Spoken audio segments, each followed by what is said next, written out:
Moisty, a deep namaste to you, getting us started with that subscription. Extremely generous of you. Extremely generous of you. It's amazing how much progress you have put into merely the 6 months that you've been with us.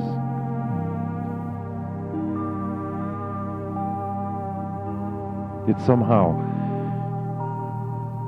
I don't feel as if I'm speaking to the same Moisty that I met that first night. Namaste. We'll be getting started in just a few moments.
Good evening, everyone, and welcome back to Explorations with Leslie Tanner. My name is Leslie Tanner, the host of Explorations with Leslie Tanner. Tonight, we're going to get into something that is often skipped by the most enlightened minds, the experts as they will, not we will, they will.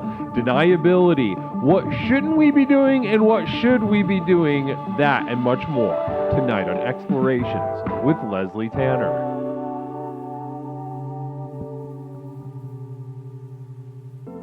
Good evening, everyone, and welcome to Explorations with Leslie Tanner. It's wonderful to see so many faces.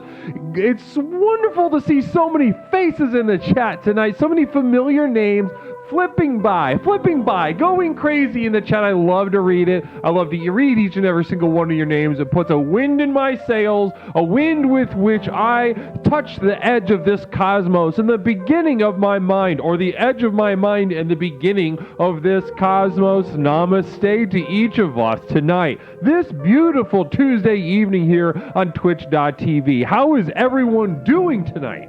Hopefully everyone had a nice weekend. You found some time for some pleasure, found some time for some fun. Did anybody? Stone Monster, thank you so much for that sub. Also, Moisty, thank you so much for that sub. I really appreciate that. Namaste to you. Namaste to each and every single goddamn one of you. Praise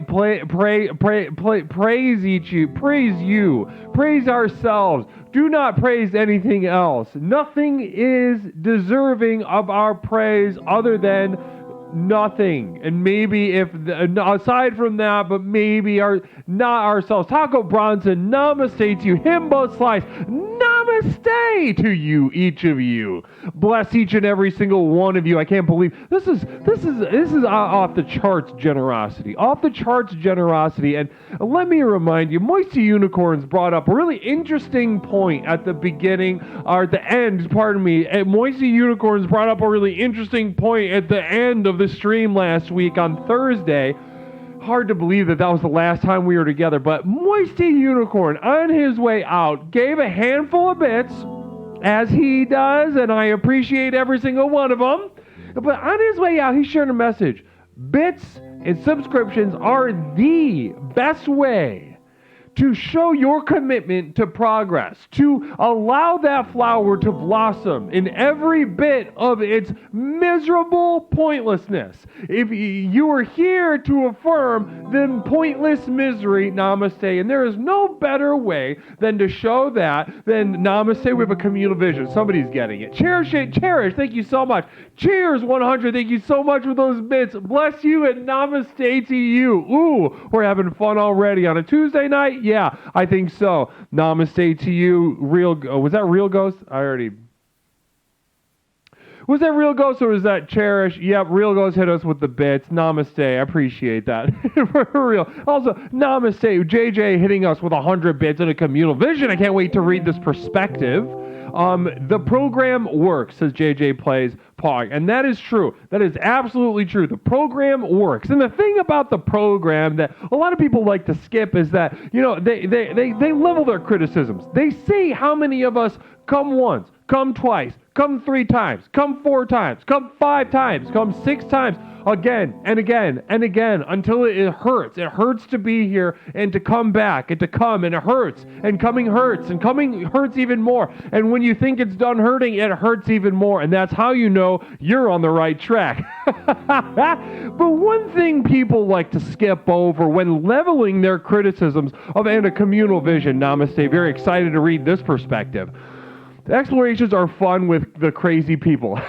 Stone Monster, namaste to you. Now that's 100% true. Somebody is absolutely hitting a bullseye tonight with their perspectives and their comments. I really appreciate that, Stone. Crazy. Communal vision. Someone else is sharing another one. I can't believe this. We're so lucky.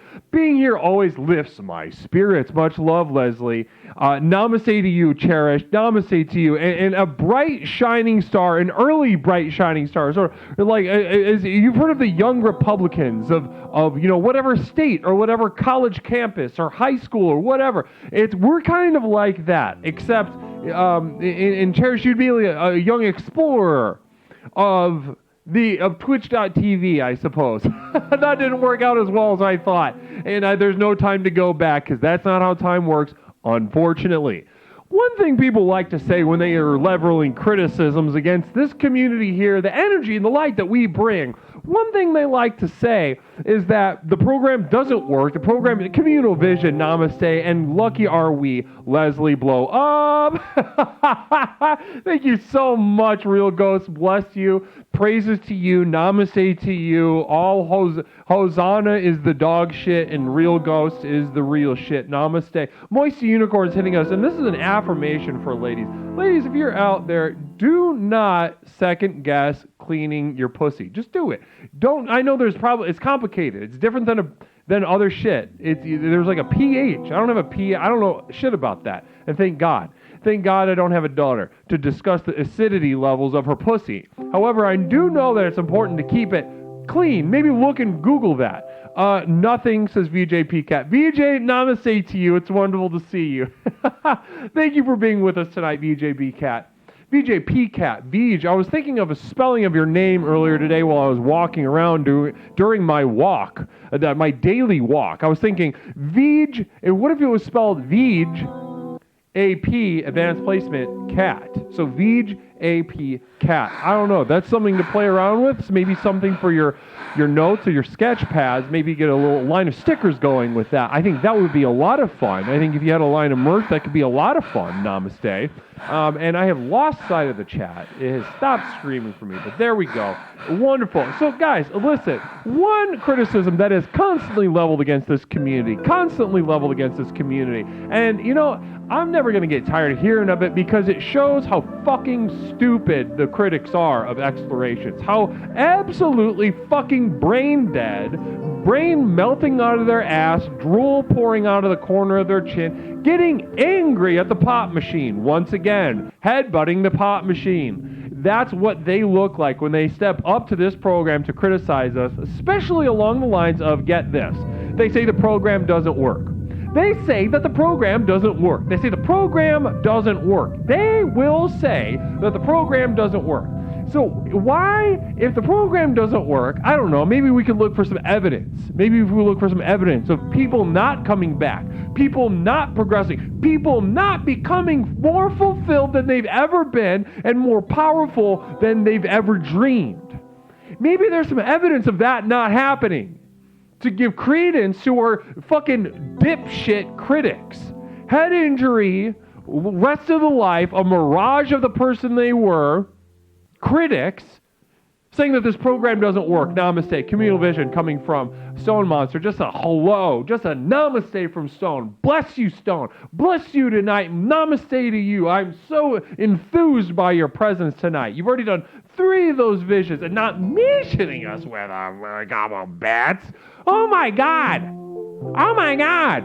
Cheer 100 program doesn't work if you're a little bitch. Now that's 100% true, and I appreciate not Mish bringing that sort of angry, bullying, bro-y energy, that sort of I'm in a frat house and I'm going to make you drink your own piss kind of energy. I love that. Electrifies me, and it electrifies the chat every single time it comes up. Namaste to you. Namaste to you, not Mish. Bless you. Bless you this night. You must be feeling really good and energized over there to be able to bring that kind of energy even on a night like this.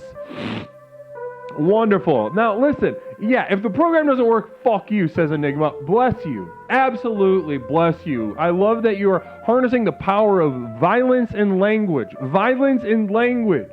Violence in language. Language, it not only can be violence, it is violence. It is an absolute mockery of existence and a reminder that the empathetic gulf between each of us is insurmountable. The hard problem of consciousness. I cannot know what it is like to be you, and you cannot know what it is like to be me. To each of us, we are the only thinking people on this godforsaken earth, if you want to call it that.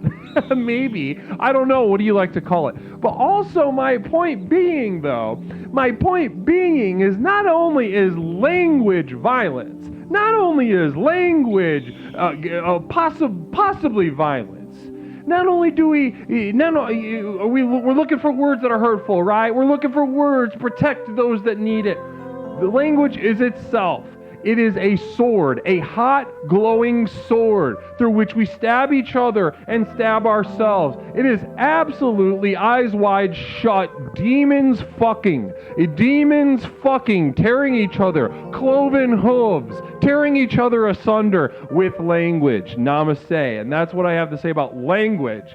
Wow, I'm on some brilliant shit tonight. I'm on an absolutely brilliant kick. The universe has filled me. The universe has filled me with inspiration this evening. Namaste. Namaste. Asunder, more like ass thunder, says not me. Now, ass thunder, I can only assume you mean to be ass, not only ass sex, sex is the ass, and communal vision coming in, very exciting. Bitches get stitches, tossed in ditches. Now, that's a little message to our critics. If there are any dissidents or critics, and you're coming at us in bad faith, you're not engaging us in good faith, then you take heed that communal vision coming from Stony Baloney. Namaste. Oh my God. I'd love to fuck a demon, says Ty Durden 71. Love to fuck a demon. Namaste. Namaste. Namaste. Namaste. And yes. Gorgeous shit. We are on some absolutely gorgeous shit tonight. Yeah, ATF can suck my dick. FBI. I'm a little hoarse tonight. I don't know if you can notice that. I don't know if you notice I'm a little bit raspy tonight. A little bit raspy. We're going to be getting into that theme in just a moment. Thank you, Nindy New, for keeping us focused. Thank you, Nindy New. I saw you say that a movie was better than The Matrix. Can you remind me of what that was? Was it like Caddyshack or something?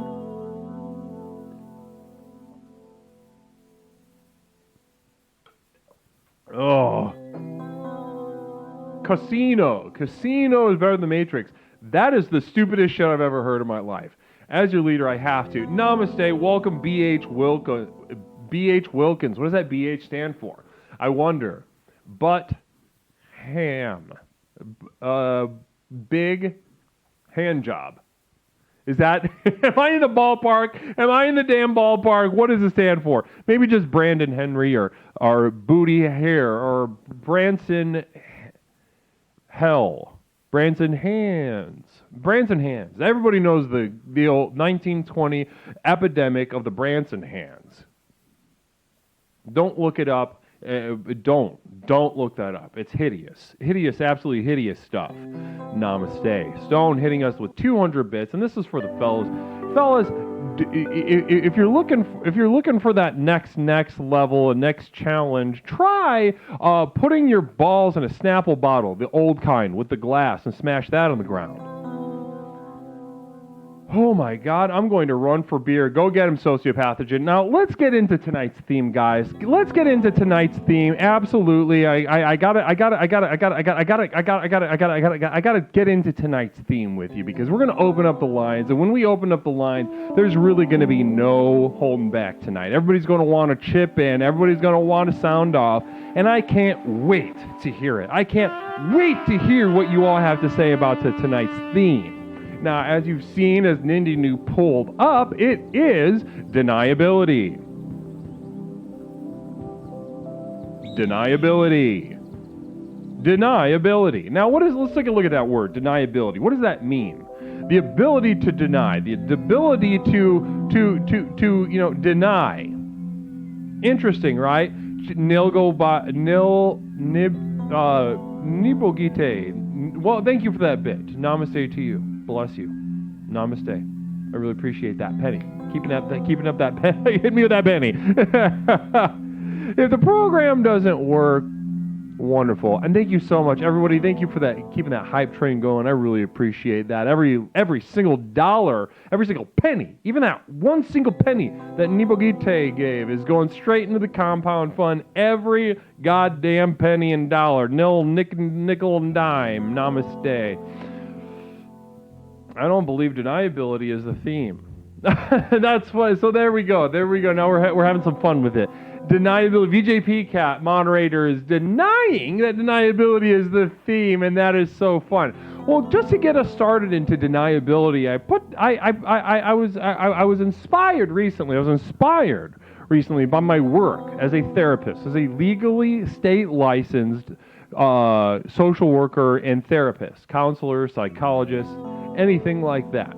Now, once again, I've been requested by both mail and fax and phone and messages specifically to a Palm Pilot that I haven't checked in months. They've told me to stop claiming that I am legally licensed by the state because I am in fact not. I have no papers, I have no licensure, I have no little card that says, hey, you can do this legally.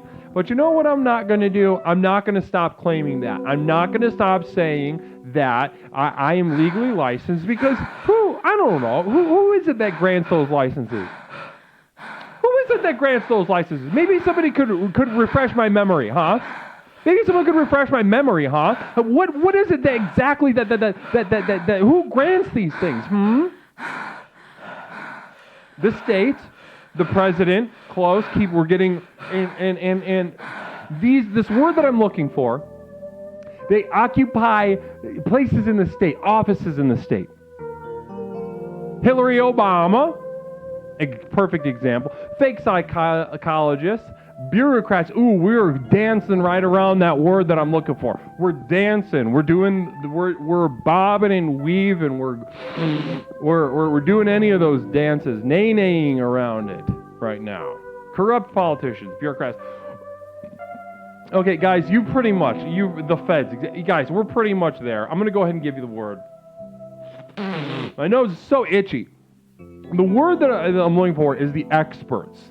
Experts. Now, I wish I could go off all night about my contempt and disdain for the expert class. However much you despise the expert class, however much you despise them and the destructive, completely, purely destructive role they play in your life, it is not enough. It is not enough. They deserve your contempt, your scorn, your vitriol. They deserve to be the target of any harassment you can think of. Namaste.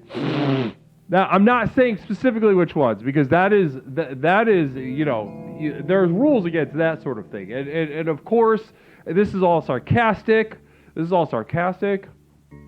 If there's, someone of note watching, we're just joking. Also, if there's any Twitch admins or moderators watching, I just want you to know one thing. Welcome, first of all. Welcome. I'm glad you're here. If you hear me say something or someone in the chat say, Brizzle legs, Novice, 15 months, Brizzle. You're out of control. Absolutely out of control. Now, what I'm saying is that if there's a Twitch moderator or admin checking us out, because we recently applied for partnership recently, and very, exciting stuff over here. So if there's somebody watching, and you hear something you don't like, you hear something that's maybe unsavory and against the rules, know that is a joke. I don't mean any of that stuff. That's bad. We all know that. That's bad. However, if you hear something that you do agree with, that is all serious, and I agree. We agree with you. Namaste. Now, that being said, we're going to get into deniability tonight. Now, let's get into it, because I want to open up these lines. I need to hear from you. I have a need, and it is to hear from you. That is my need right now. That is my lack. That is my emptiness. I need to hear from you. I need you to fill me up with your words and your feelings and your presence, and namaste. Deniability, guys. Let's get into it. First thing, so as you know, I am a legally licensed mental health counselor, and I see all manner of patients. Now, I have several beautiful autistic men on my patient roster right now. We work very hard, and to watch their lives blow up is really truly something special. It's because there's the deficit is not talent, it's not intelligence, it's not sensitivity. Certainly, it is, and to be able to connect them to that next level, whatever that is for them, is truly gives my heart pleasure, gives me a sense of profound gratitude for my role in this work that we have together. Recently, though, there was one of my more certainly more severely autistic patients who, again, head and shoulders above where he was 6 months ago, and I'm extremely proud of him. He did. So he recently came to me, and we talked through it. We talked through it over the series of about four weeks, about 4 consecutive sessions. We talked about it, and he decided that he was going to get a second penis. He saved up enough money. One of his parents died and left him about $1,500, and he was going to take that money and get a surgically placed second penis to about 6 inches to the right, about just below his hip bone on the top of his thigh. And couldn't be more excited about it. We went over the pros, went over the cons, and eventually, it's important to honor the will and volition of this man who I've watched blossom before me, autistic or not. And I went with him to the surgery. And he looked in my eyes with these sweet eyes, and he asked me whether he was doing the right thing. He asked me whether he's doing the right thing. He wasn't sure. He looked to me as a therapist for solace in this moment of duress. He had a moment of second-guessing what he was about to do. Certainly a major decision to make, a second penis.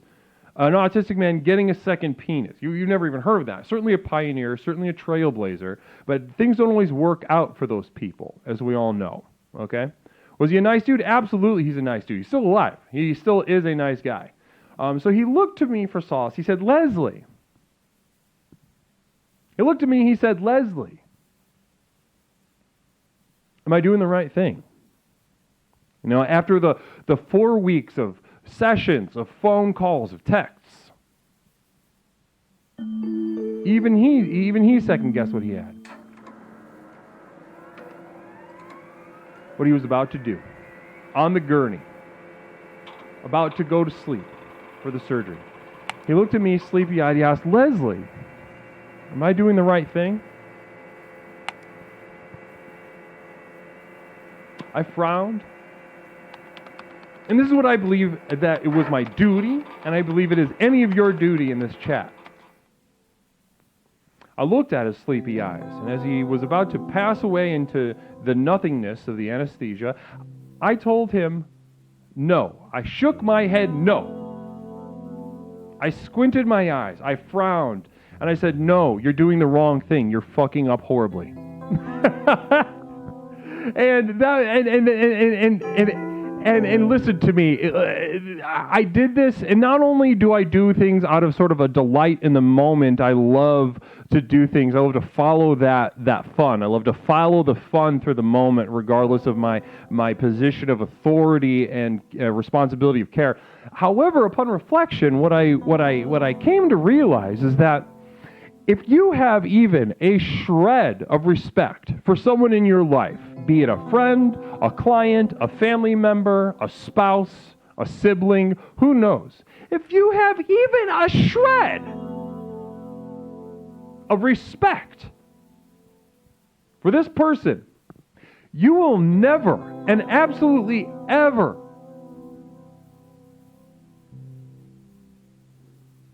you will not allow them to deny the role they are taking in destroying their lives. You can never, if you respect them, you can never lend them any amount of deniability as they wreak havoc on their lives. A second penis? Of course that's a terrible idea. That's the worst idea I've ever heard. I've certainly seen non-autistic people make the same scale of bad decisions. That's certainly true. But I was just trying to paint a picture. That even, this person, the mind of the liberal, they deserve pity. They deserve special care. They deserve to be have a little bottle in their mouth. I'm going to put a little bib on them. No, if you respect them, you do not lend them any deniability while they utterly destroy their lives. Namaste. Now let's get that number up. Deniability, we're talking about pros and cons. When do you do it? When do you not do it? I'm definitely pro deniability, personally speaking. Can't wait to hear from everybody as they chime in.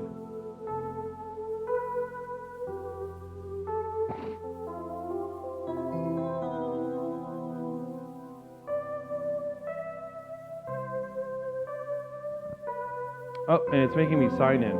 1 second. I love tech. I'm such a tech guy. Anybody that knows me knows that Leslie is such a freaking tech freak, and I just freaking love this stuff. I love to freak out on tech shit. I just love the sensation of everything, having like 18,000 points of failure, independent points of failure. That's the kind of shit that I cherish in the work that I do.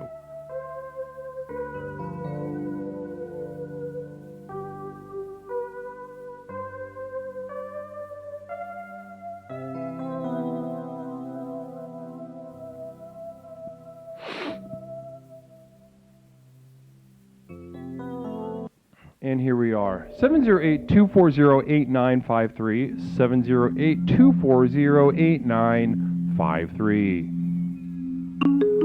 Good fucking God, get out of my face. Caller, welcome to Explorations. My name is Leslie. What is something that I could call you tonight? Hey, Leslie, it's Toaster. Toaster. First time caller, Toaster. You finally made it on the first caller tonight. Yeah, I got it. I got in. I got first this time. I was waiting. The signing in thing was like super like intense.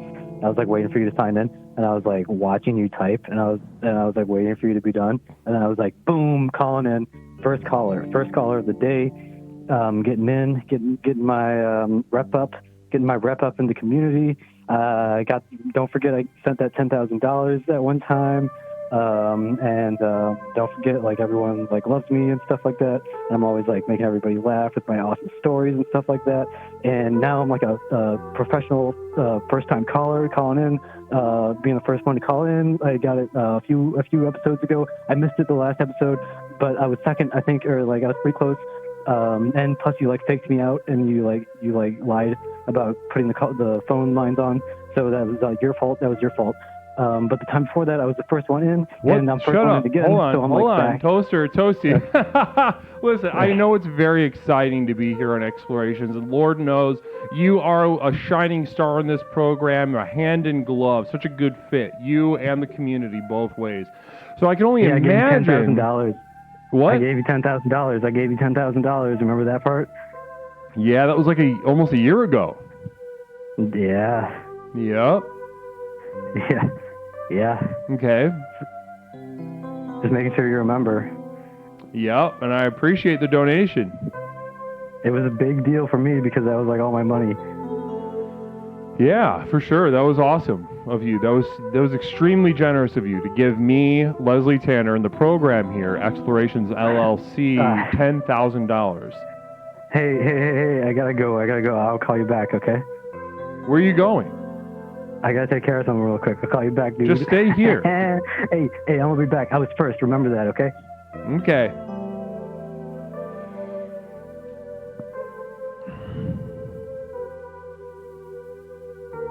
Something's up.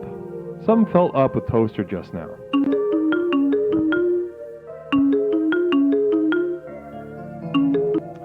Caller, welcome to Explorations. My name is Leslie. What is something that I can call you tonight? Hello, this is just a courtesy call from CVS Pharmacy for Mr. Leslie Tanner. Your herpes medication is ready to pick up, sir, okay? Herpes medication? Yes, sir, it's right here at the counter. We've been waiting for a couple of days now, so you just come on down and pick it up, all right? Yeah, it's just a courtesy call. I don't need that. No, it's for you, so we're going to leave it right here. Just bring your ID, sweetheart, okay? Love you, bye. I don't...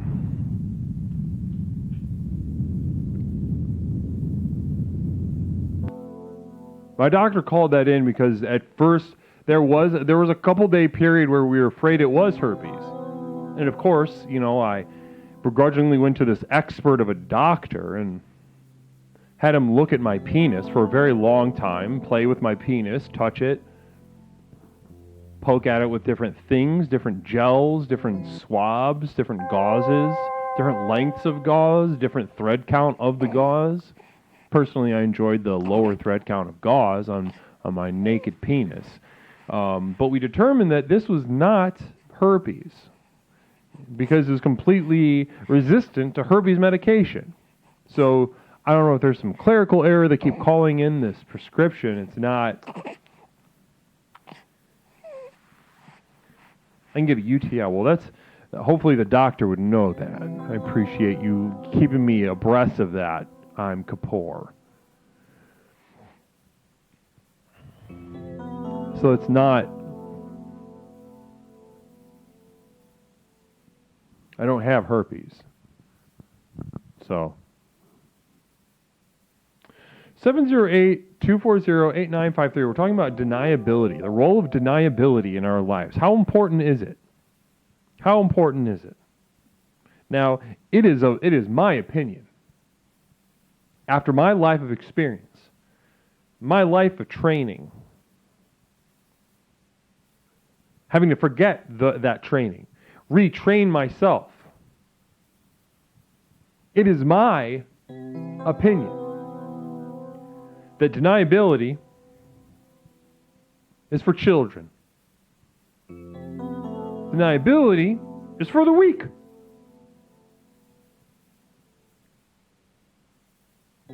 You, explorers.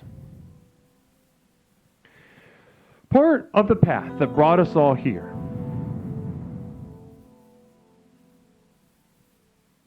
is the realization that hope isn't possible. We will not win.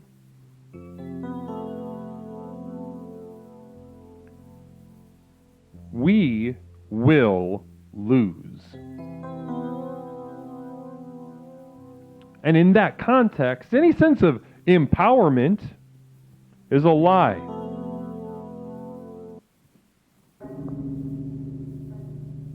Hell is for children. VJ PCAP, absolutely brilliant insight. Brilliant insight. There is no winning.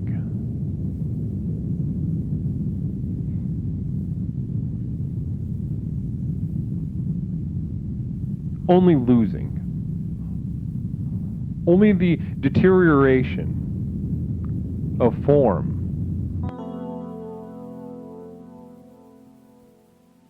We are doomed to watch the world that we had in our hands for a split second disintegrate, then reform and disintegrate.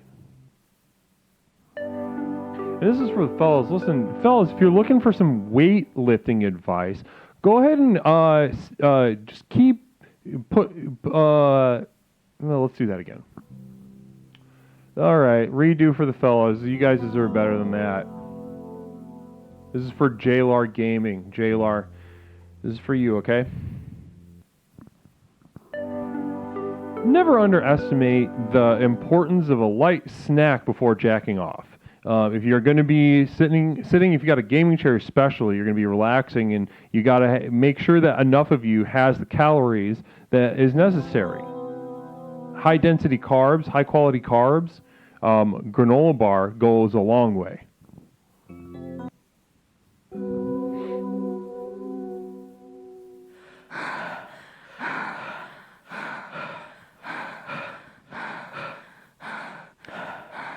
So as I was saying, we are losers who lose, period. And that is part of what brought us here. Now, deniability, the role that it plays in our lives, largely speaking, is a sort of security blanket. Now, if we're children, if we're an infant, yes, we deserve and require being swaddled. We love it. It's necessary. However, as adults, and as we see the pointless, miserable condition in which we were born, and that also birthed us,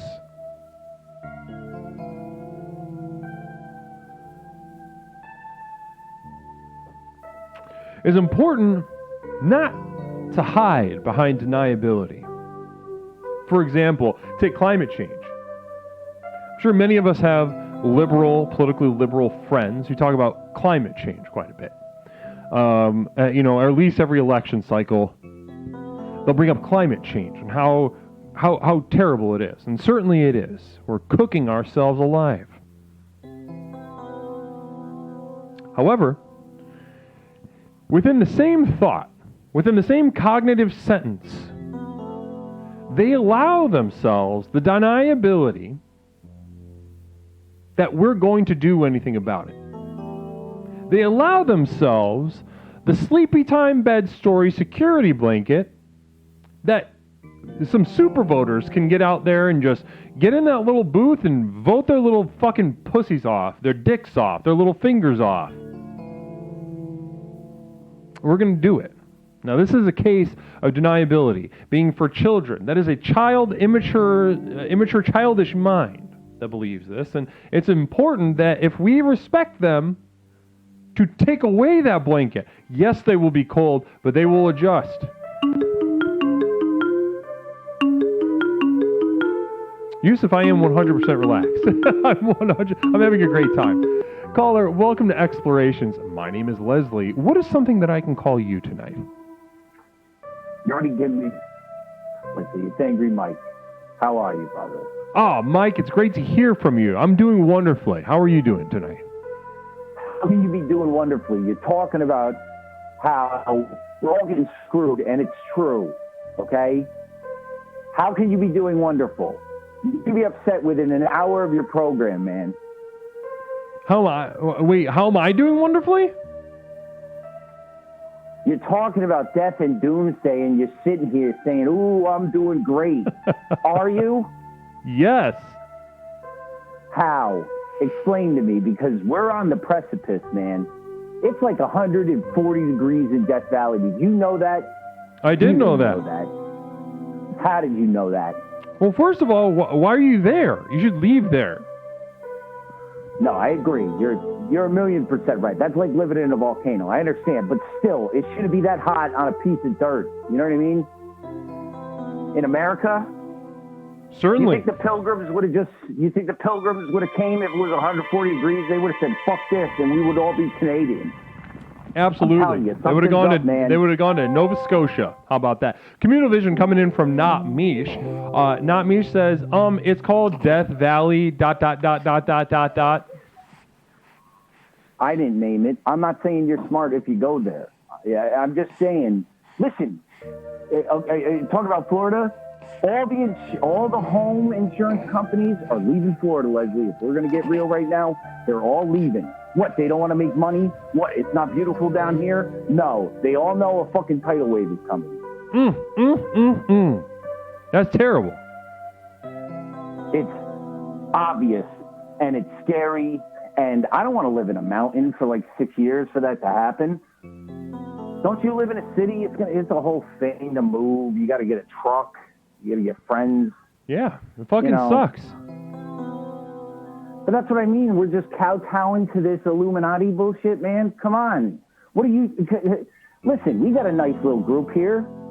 When's this compound being built? Do you think the Illuminati are in control of themselves? They're in control of something, man. And listen, we're not in it. Listen, if we were in it, Okay, here's the plan then. Okay, let's talk seriously about the plan of how to get back at the Illuminati. Mike, give us any amount of time, and like obviously we're under some pressure here time-wise with all the climate stuff. But I want you to give me like a 25 to 30 year plan of how to defeat the Illuminati and reverse climate change. Okay, year one, right? Which you've already done. We set up the Twitch channel, right? Okay. You got to get the word out. So we're setting that base as we speak. Think about this like the Declaration of Independence time. Everybody's privileged to be here. Some people will sign the names bigger like a dickhead. You know, what was that guy, by the way? Just signing his name like no one else is going to put their name there? Big Dick Energy. It is I don't know. What do you think of that? It is Alpha Dog. Did he do anything? Was he like a secretary or something? Or was he just a guy that said fuck the British and as big as he could say? I guess that's cool. I take it back. I think it's cool. I know, right? You go back and forth. You go back and forth on that guy because there's something cool about it. You can't. I mean, first of all, it's like taking up two parking spots in the parking lot, and you're like, who the fuck is this? But then you start looking at that Hummer that's on like 4 spots, and you're like, God damn, that's kind of sick. Yeah, he's just like living life. He knows what he's going to do, nothing to it. You know what I mean? You just, when you think about it, we're going off topic here, but like anytime you go by a handicap space and there's like 18 of them, I know my thing's not getting towed if I went there. I'm not going to lounge in the Target for a fucking 3 hours. I'm going in, I'm getting what I need, I'm coming out. And listen, if there's a handicap guy there, I'll throw him $50. I'll be like, listen, let's not get the authorities involved. I know I took a shortcut, but $50, I gotta get called here. So listen, but we don't do it, Leslie. Listen, I love the energy right now. I'm gonna pull on the fishing line a little bit. I want to get you back onto this 25 to 30 year plan of how to defeat the Illuminati, according to Angry Mike. How are we going to defeat the Illuminati, and how we're going to reverse climate change? You take me there. Well, you got to have a leader, right, Leslie? And I'm just going to vote for you right away. It's just easier. You have charisma. You have the outfits. You have everything. So we make you the leader right away. So what you say goes. But remember, with the Greeks, it was philosopher kings. You know, it can work out if there's a guy running the show that isn't a complete dickhead. Sure. You know what I mean? Mm-hmm. And so we start with you. I have faith. And then we start gathering the troops and we say, everybody get together, right? Everybody's got to own goats, okay? If you own a goat, you got cheese, you got meat, you got a friend for a period of time. It'll get you through the hard times when they shut down your credit card, Leslie. What are you going to do? You don't got cash in your mattress. Think about it. No, I don't. Listen. You don't. Listen, this is why I think you're wrong. I'm going to be 100% honest with you. I think that the plan that you have, we've been talking about it for a couple minutes, and it could be that you're not communicating the plan. However, I don't think there is a plan. I'm pretty sure, listen, at some point in year 1 to year 30, guns get involved. Now, I don't know, we probably purchase them legally. You know, we purchase them legally. You know what I mean? But if you're going to fight the Illuminati, they have magic powers too. So like year 7 or 8, we got to start looking into some ancient texts, watch some old Indiana Jones movies. Or the new one. The new one's great. I'm going to tell you right now, for any doubters out there, it is great. It's a great send-off. It is pleasantly surprised. So if we're going into the apocalypse, I saw a good Indiana Jones movie before we dove off the side. Okay. Wow. You know, I can't wait to see that movie. And so let me say, is vote for me for like some sort of authoritarian leader, then wait another 7 to 8 years before we start learning ancient magic. Namaste, Dark Flames, hitting us with that raid. Guys, let's go fucking follow Dark Flames. Hold on one second, Angry Mike. Shout out Dark Flames. Of course. This motherfucker raids us. You know, he is a committed explorer. A more committed explorer there is not. Dark Flames. Everybody go. I'm about to shout his ass out. Oh, and you already did it. Somebody already did it. Thank you, Mod. Whoever did that, thank you. It's a cool name. You picked a good name, too. You know, Dark Flames. You get like a tattoo. Smash follow Dark Flames. Dark Flames, namaste to you. Cherish, gifting 2 subs. Bless you, Cherish. Bless you for that. Namaste to you. Very generous. We're in year 1 already, and we're building. You see what I mean? We're building. And this by the is way, year 1, though. Yeah, well, it's like it's like not even. It's like Batman year 0. You know what I mean? Like we're getting a good group here. Listen, you know what I mean? And there's no voting for Leslie. You said vote for Leslie? No. That's how the old world was going to work. You know what I mean? Or is working, no, that's not. It failed us. Listen, Angry Mike, listen, I want to hear more of your plan details.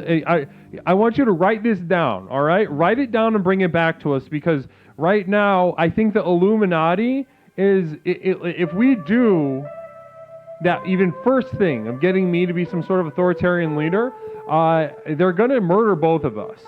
They're gonna make us. They're associated us with some sort of Pizzagate thing, and then they're gonna fucking run us over with a car. Well, number one is body doubles. That's about year 8 or 9. And number after 2, the dark magic, though. After the dark magic, and then guess what? Misha's the figurehead. It's brilliant. You know, we'll have like 50 Mishas just running around, and they'll all get got, but you'll be like, I'm still here, and then even if they got her, all right, they wouldn't get her. You know? I'm going to give you 15 more seconds. Give us, so we're up to year 9 of the 25 to 30 year plan, after which we will have defeated the Illuminati and reversed climate change. Before you do that, communal vision from Not Mish. Not Mish says, this plan fucking rules, says Not Mish. Right? Okay. Of course. And so you're giving me 15 seconds, and how dare you? Like you're on a goddamn time limit here. Okay, but anyway, if I did it in your 15 seconds, the large majority, let's say 15 years of the 30-year plan, is going to be a lot of bloodshed. It's obviously, you know, you're not a stupid man. So, absolutely. Gonna win some battles. You know, we're going to win some battles, but at the end of the day, right? What does everybody say? The program works, Leslie. The program works. The program works. Does. So I'm going to say to you, I love you, my friend. Godspeed, and namaste to everyone Namaste. I love you as well, Mike. Good evening, and thank you for being so generous with this plan. I wish you the best. I'd love to see some of these details filled in. Keep us abreast, all right? I'll fill it out. Don't worry about it. Please Namaste. Please do. Namaste. Listen, Anchor Mike, I know you're listening. I'm not super hopeful about what you just shared. I'm going to be 100% honest with you. Not good.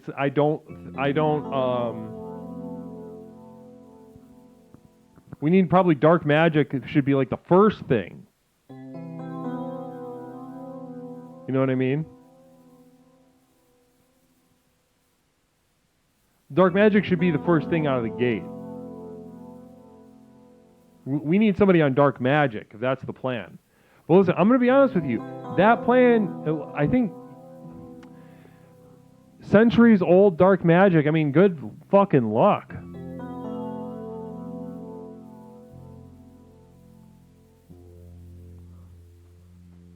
I just don't see this working out.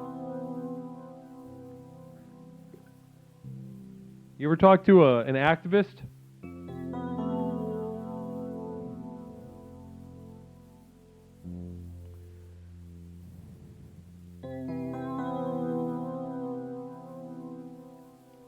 Have you ever talked to an activist? How many of you guys have talked to an activist?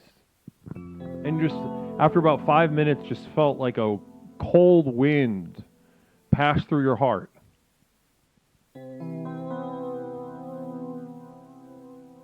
You really try to look the other way. Maybe some of you even participated in activism in good faith for an extended period of your life. Like I once did. And I tried to deny learning the lesson. The lesson, the most important lesson there was to learn.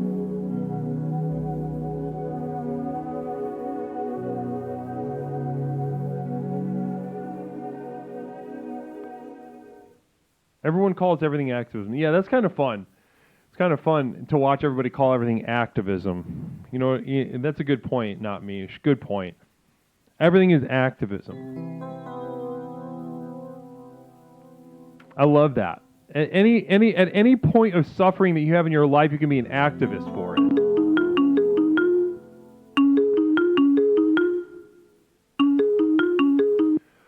Caller, welcome to Explorations. My name is Leslie. What is something I can call you tonight? Hey, Wesley and Wiki. Wiki Wiva. Everybody, it's Wiki. Wiki Wiva, it's great to have you on the show. Once again, Wiki Wiva, namaste to you. I'm so happy to be here. I'm so happy to be here, Coach. Oh, and we're so happy to be talking to you. The chat's going absolutely bonkers for you right now. Oh, I love our community. Our community is so special, you know. It is. It absolutely is. Wiki, tell me let's start with this. How are you doing tonight? I'm doing great. I'm doing awesome. I'm having a good night. I just got off of working with the band. My bass player gave me What's a Owl, a Will Wow, and I saw you. And you know what? The other night, I did not notice. Your haircut is immaculate. It's, you look like a speed racer. Your hair is cut so it's like you're ready for a race. Are you getting ready for something? Because your hair looks like it's ready to race. You look like you got racing stripes. No, this is just me, Wiki. This is just Leslie maintaining, upkeeping, making sure that I as a man look, like maintaining appearances as a leader here. Because sometimes put somebody up here with a big fucking dirty little raccoon's nest and with a bunch of twigs and smells like shit and stuff and maybe and some other such things and nobody wants to listen to that. It looks absolutely beautiful. It looks like you're ready for a race. It looks like you're ready for a speed race. You're ready to go. Oh, I love that. I love imagining me in a speed race. Have you ever done a speed race before? I used to run against the real kids when I was a little boy. I used to do races on the squeaks. We wound up and down the squeak. And I was pretty good. I was number one in my neighborhood. Nobody could beat the Wiki. I got the speeds. And how long did you reign as the champion of speed races as a child?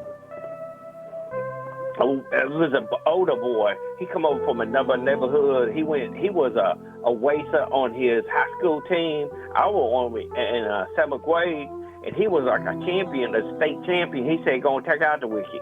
I said, "Bring it on, big boy." And then we got up and we got on the block and we ran. And boy, my leg was pumping like battery acid. And boy, I beat that guy, and everybody was like, "Wiki, you did it! You're the fastest!" And I'm like, hell yeah. That makes me so happy to hear, Wiki. Now, do you still got some speed in those legs of yours?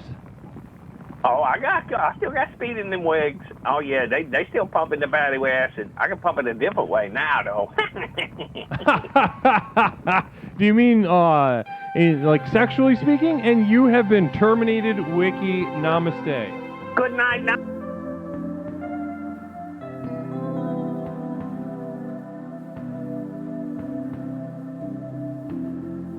Wow, that really fucking pisses you guys off.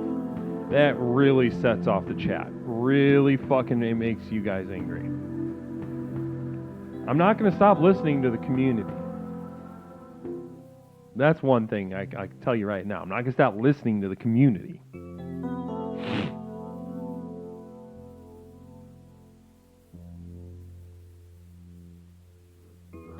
And do you ever think that there's something to learn in being angry as you are? Do you ever think there's something to learn?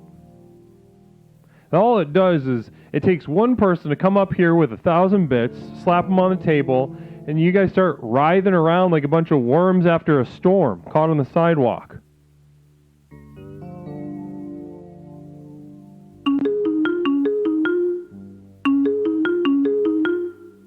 Because the determination feels disingenuous. Interesting. I'd love to get into that more. Caller, welcome to Explorations. My name is Leslie. What is something I can call you tonight? It's JJ. It's JJ. JJ, how are you tonight? JJ King Mod. I'm here. I'm sitting here with my lovely girlfriend Tori. You know what? I was just thinking about her the other day. I was just thinking that we haven't heard from anything from Tori in a long time. Do you want to say hi? Hello. Tori, what are you up to? What are you doing? I'm a working girl. What can I say? You're working right now?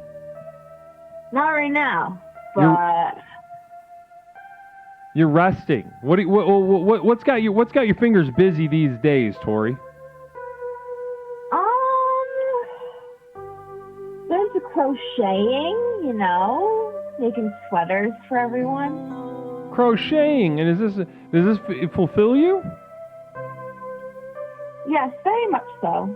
Yes. Wonderful. Absolutely wonderful to hear. We love to hear that, chat, don't we? We love to hear fulfillment. Feminine fulfillment. Especially traditional means as such as that. I started working on a car a couple of years ago, and I am absolutely dog shit at it. Have no fucking idea what I'm doing, but it brings me a sense of joy. Yeah, I mean, you could be completely failing at something, but as long as it brings you happiness, who cares? How are your sweaters? Would you say they're good, or are they kind of pieces of shit? They're other pieces of shit like myself. You can't wear them. So so when you wear them, since you're a piece of shit, they sort of it comes alive. Yeah, Is that what I'm hearing? It is a look, but it makes sense. I get it. I got you. I understand that. And the name of the game, I always say this with my artist patients, my artist clients. I always say that the name of the game is resonance. So I think what you found here is a pocket of resonance, and you got to follow it. Yeah, and it's just the sweaters have just become a part of me. So I feel as if I can't stop what I've started. Oh yeah, I understand that. You find would you say that you've found a sort of reservoir of just untapped, barely conscious, like mental something or another, and you're just kind of obsessed? Yes, it's like I'm on like a long trip that I can't get off of, but it's good. It is good, and don't let anybody tell you otherwise. Is JJ being supportive of your crocheting? He's only hit me once about it, so I mean, I think that's a win in my book. We got to take our W's where we can. Yeah. We all know that we have to take our W's when we can. So maybe maybe we can work towards just passive aggression. Yeah. As a goal. Yeah. Maybe JJ, are you there still? Oh yeah, I'm here. Maybe instead of raising your hand physically to Tori in regard to her crocheting, you could try something like, "Wow, nice sweater." Yeah, positive reinforcement. No, but passive aggressive, he means the opposite. Yeah. I'm just saying baby steps. Obviously, it'd be great if he was supportive, but if we're starting from physical abuse, as you said just a second ago, I was maybe if we're 6 weeks we could get to passive aggression. Yes. Let me just say, you had to see the sweater, okay?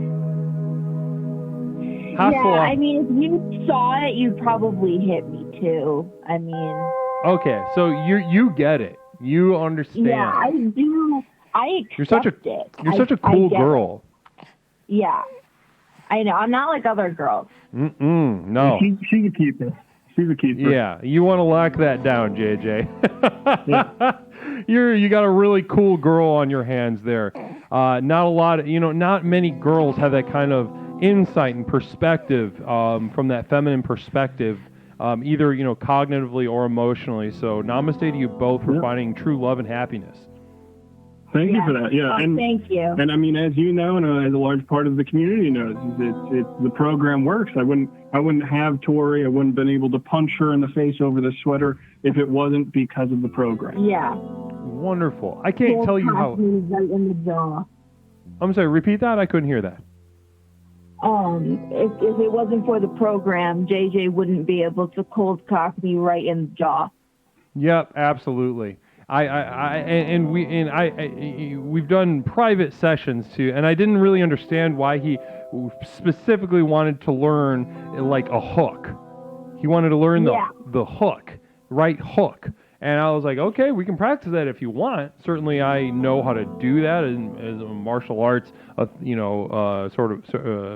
very good at it. And so it was the Jazz Magah that the form that you showed me. Yep, absolutely. And once we have enough, get that to tape, get that program to tape in due time. I've got it written out, and Lord knows I'm just looking for the funding for it. But listen, guys, it is making. I'm overjoyed to hear the success of your love over there. It's very rare these days to hear the story that you've just shared with us. So I want to thank you for that. Absolutely, my pleasure. Absolutely. Now, JJ, I want to.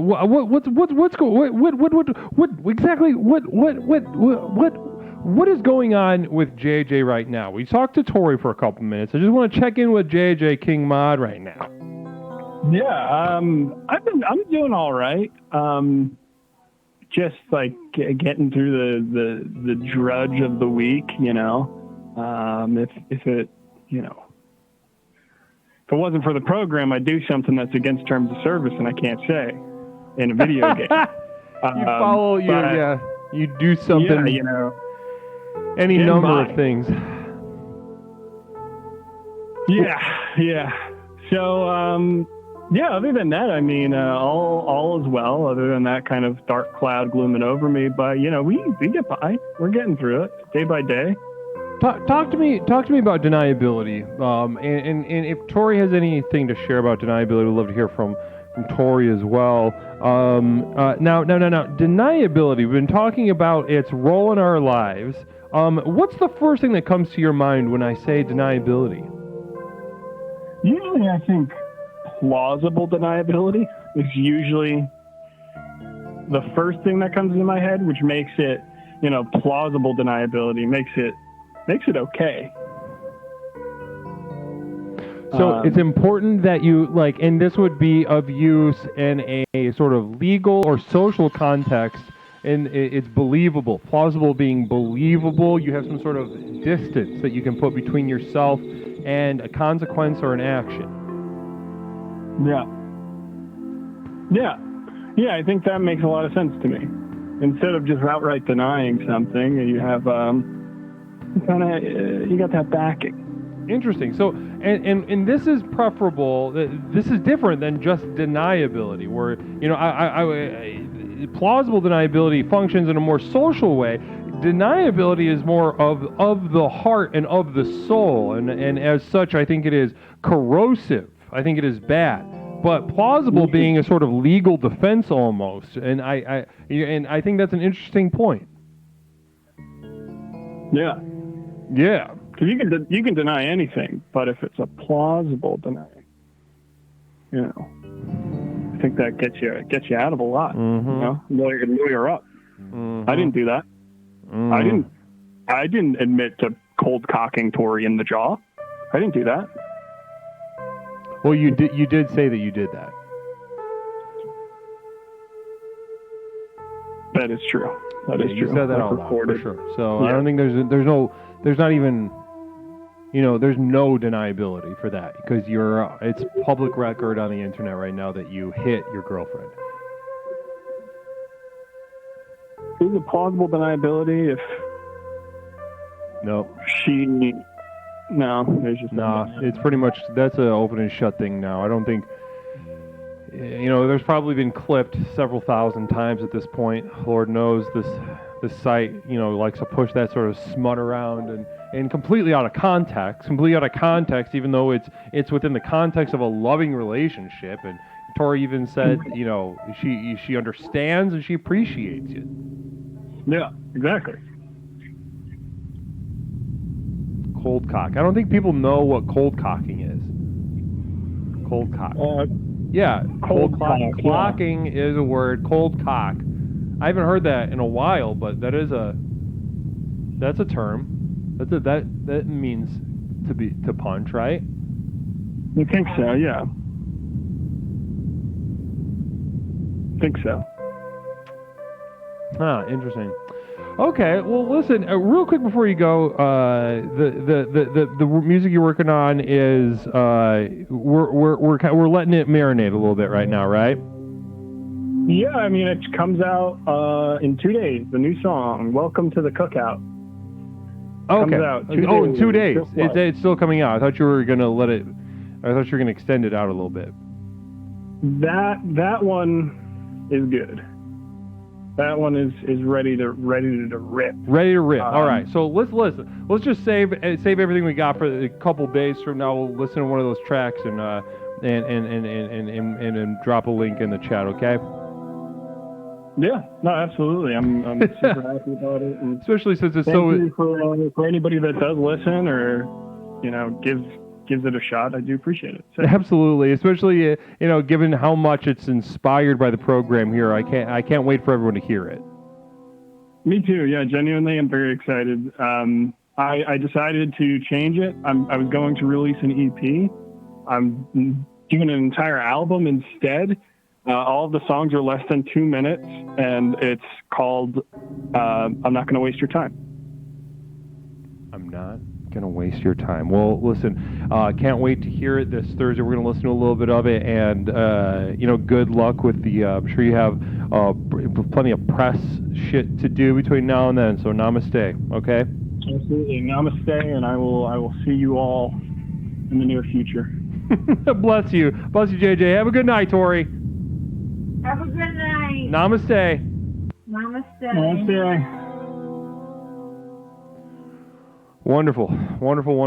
Welcome, Caesar to Salad. Namaste to you. Welcome to the program, Explorations with Leslie Tanner. My name is Leslie Tanner, the host of Explorations with Leslie Tanner, the program with which we explore the universe, both inside and out, to unlock and unleash the power coursing through our veins, even as we speak right at this moment. Hasloth shares with us, don't listen to JJ, he did bad things in the mid-2000s. The victims are coming forward. So something to keep in mind on the heels of the release of an album. Caller, welcome to Explorations. My name is Leslie. What is something that I can call you tonight? Hey, Leslie, it's Toaster. Toaster, welcome back to the program. Hey. What happened to all that energy? I'm just kind of winding down, just taking, I took my dose. What dose? Were you high before? Just kind of winding it, slowing down for the night, just slowing it down. It's all good. Everyone's doing fine, everyone's good. It doesn't sound like you're doing fine, Toaster. You came in like someone shot you out of a cannon earlier, and now are you coming down off of your dose, or did you take a dose to get this down? What's the situation right now? Oh, yeah, I'm winding down. You know me. Can you answer the question, please? What? What's the question? Did you have to take a dose to get that up, or did you have to take a dose to get this down? Oh, usually it kind of like the dose kind of like it makes me like it kind of gets me like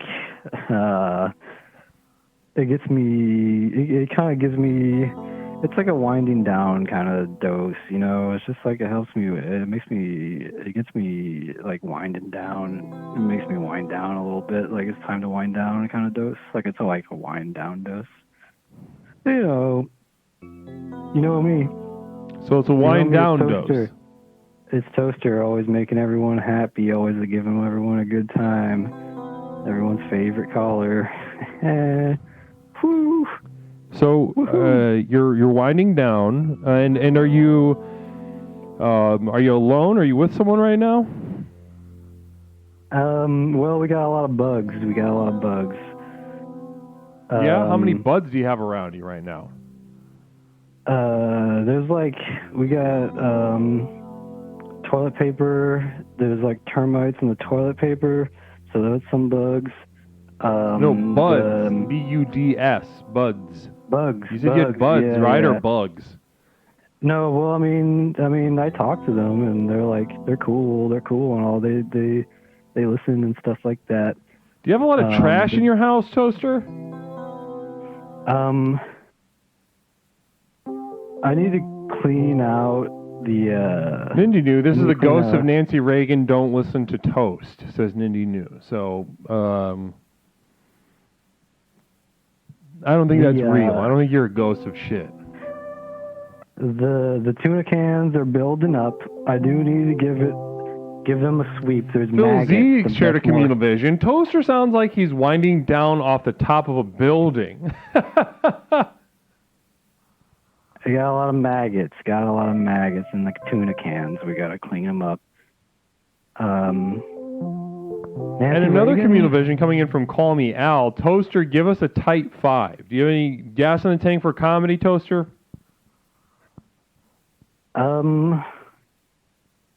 Oh, I don't really have any new bits. I'm kind of retiring from that whole.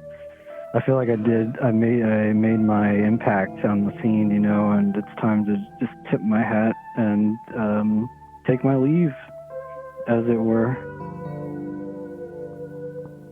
You did it for like 2 months. How many sets did you do? Countless, Leslie. Countless because you can't count, you don't know how, or countless like literally. Oh, you're funny. 2 minutes. Oh, you should be a comedian. You're so funny with that. That was nice. That was nice and mean. That was hurtful. That was not necessary. That was hurtful. Okay. That hurt you? Yeah. Okay. Well, listen, Toaster, I'm just worried about you. Okay. Oh no, You're not doing. This is not. This is Toaster. Listen, we've all seen you coming from. We've seen you. You know, your ups and downs over the period of time that you've shared with us. We've seen your ups and downs, and this doesn't sound good. So listen, what I really want to hear from you is some comedy, because that is honestly between that and Linda. You know, R.I.P. I don't know what happened to that whole situation. You really screwed that one up for me. Thanks a lot. Another fuck up. Those of you who have no idea what we're talking about, Linda is a sort of lost love, a chance at happiness that just did not work out for old Toaster. That Leslie ruined. Linda. The chance of happiness that Leslie ruined. That Leslie fucked up for me. I didn't fuck up anything for you. I wanted her to call back. Well, you didn't want it enough. What do you think is more responsible for your being alone? Me and this program, or that this pattern of behavior where you hide behind shit and try to talk to women from a place in the room that they can't even see? That was working. It absolutely and you told me to not stop, working. And then it went downhill. Downhill ever since I started talking to you. That was Nobody the first thing I called trusts about. people who hide. You cannot physically hide. Women don't like that kind of stuff. I was with Famiko. My life was great. And I called you. You told me to kill her. You told me to stop hiding behind plants. And then everything fell apart. Subscription. Listen, Pants O'Clock, thank you so much for that subscription. Bless you. What the fuck is up, y'all? Says Pants O'Clock. Namaste to you, Pants. Welcome back. What's good? Right now we're talking to Toaster. Toaster took a downer of some kind and is being a sort of Debbie Downer, like the Saturday Night Live character. Now, talk to me. Listen, what I'm not going to do for you is lend you any sort of deniability, Toaster. Okay? Okay. I'm not going to lend you any sort of deniability. Okay. Your life is fucked up because of you, not because of me. And Call Me Al pointing out that the girlfriend was a pillow. When he says he was dating Kamiko and I made him kill her, Kamiko was a pillow. He was having sex with an anime body pillow, and he had a chance at a real life girl, and we tried to make it happen. It didn't happen. Not anyone's fault, but he was fucking a pillow. Well, actually, maybe a bit of good news. I did meet a new lady in the recent days. Oh yeah, you did? Yeah,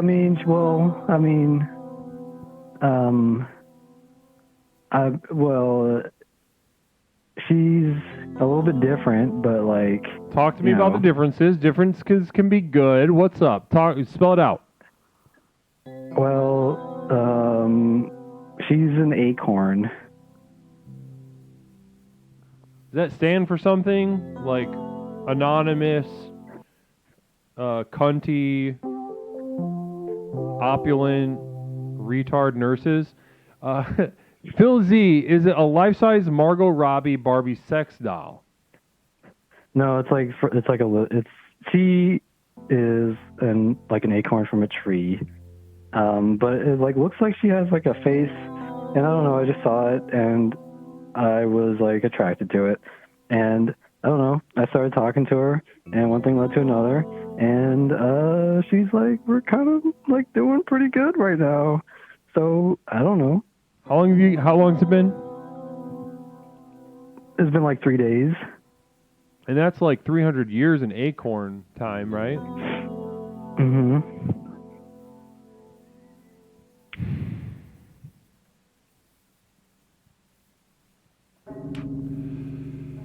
Okay, That's well, pretty good. I got something going on. It's not all. no, you're. Listen, this is an example. Listen, I'm going to say something in the chat real quick, and I'm going to address you. Okay, Toaster. Now, chat.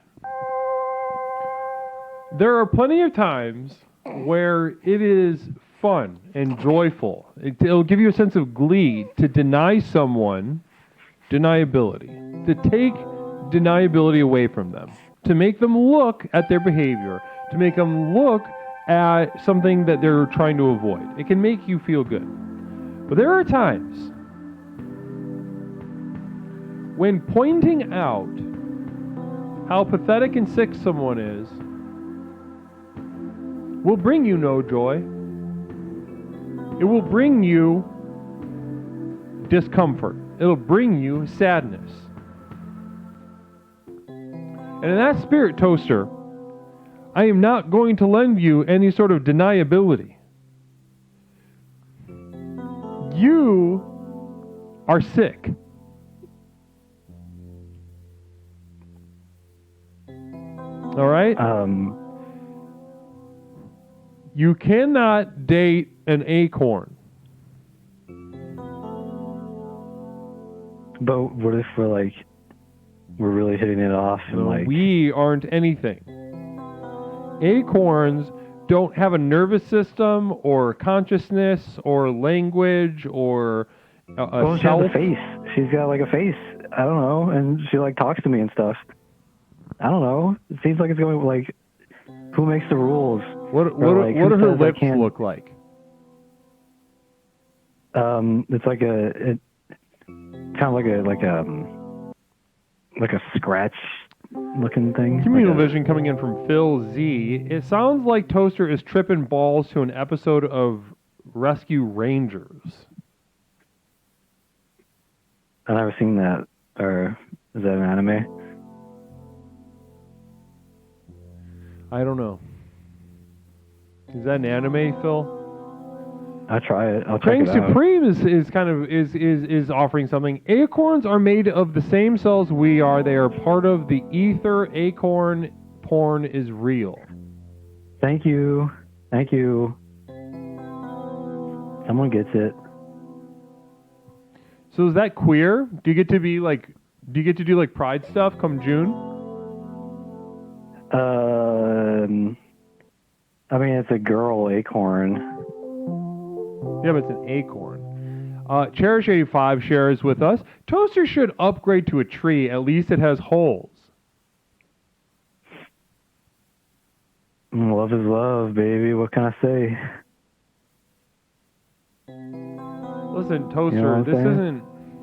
Bud. Listen, Linda, if you are out there, if you're listening to the program, Toaster needs you. Toaster needs you more now than ever before. And I hope this finds you. I want to bring you two together desperately. I don't know. Honestly, I'm kind of over Linda. It's like that. Like Listen.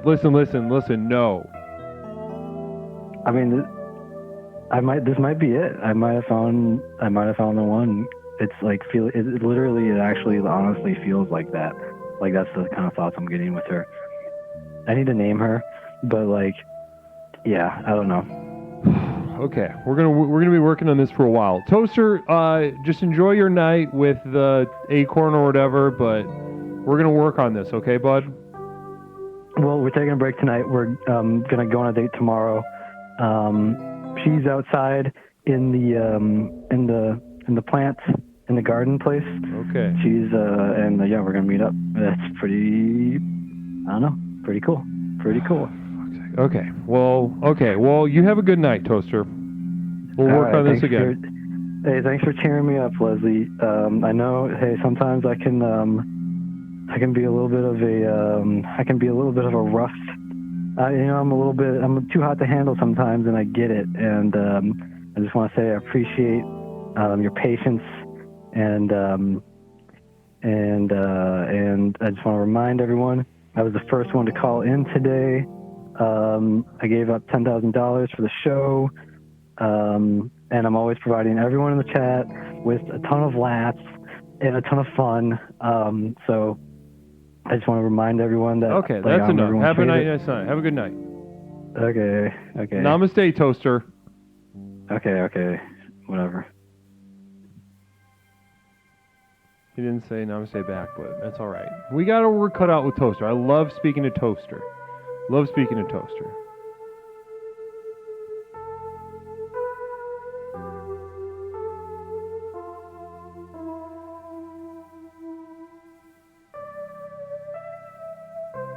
Yeah, 20 minutes and no namaste. We didn't get a single namaste out of Toaster. Well, that's that.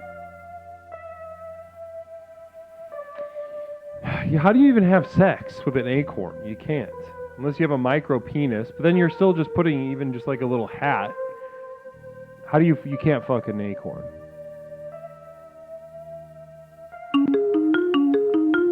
I'm gonna go piss. Caller, this is Leslie Tanner. What's something I can call you tonight? Hey, I need some of that deniability you got going around. I'm sorry, say it again? I need some of that deniability you're passing around. You're looking for some deniability. Well, what's something I can call you tonight? Lucinda? Is this Linda? No, Lucinda? Lucinda, not Linda. Lucinda. Yeah, no, not Linda. Lucinda. You sound Very like close, a Linda but, that I've known. Yeah, well, I don't know what you're talking about, but I have a problem at the workplace that is perfect on time right now. I need help with some more excuses and things. I'm stealing people's lunches, and I'm running out of ways to hide it. Okay, so you're more concerned with the situation interpersonally at work. Yeah, I need some deniability. I need some plausible. Like I've come up with some quick thinking ones. Like the other day, I took someone's lunch, and another coworker was like, "Hey, isn't that Kathy's lunch?" And I was like, I guess we got the same Tupperware. You know? Okay. So, you know what I honestly think is, when I think of the biggest bullies I've ever seen or met, we have a community vision coming in from Nindy New, which is pretty exciting. Go pee, Lucinda can wait, community has spoken. All right, Lucinda, I'm going to go piss, all right? Great. I love to hear a hot stream. It's going to be a hot torrent of urine in just a moment, and then I'll be back and we'll get you some deniability, or we're going to find a way through and around this, and I think I've already got a solution for you. So you sit tight, okay, Lucinda? Thank you. Be right back. Some hold music. Be right back. Namaste. Be right back. All right, everyone, I'm going to go piss. Reset our own communal vision coming from Phil. I wonder if Lucinda steals lunches to eat them or just rubs them on herself and returns them. Now, that's a good question. I'm definitely going to ask that after I return from urinating. Namaste to you. I'll be right back.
And we're back. Namaste. Welcome back to Explorations with Leslie Tanner. My name is Leslie Tanner, the host of Explorations with Leslie Tanner. Here we are tonight to talk about deniability. What is the use of it? Do we need it? Are we better without it? Namaste. We have a caller on the line that hung up. Namaste to you. ASDF 420 Namaste to you. Welcome to the program. Our last caller hung up, so the line is open. 708-240-8953. Let me get you to that next level here at Explorations. ASDF, welcome to the program. Hopefully this is Lucinda.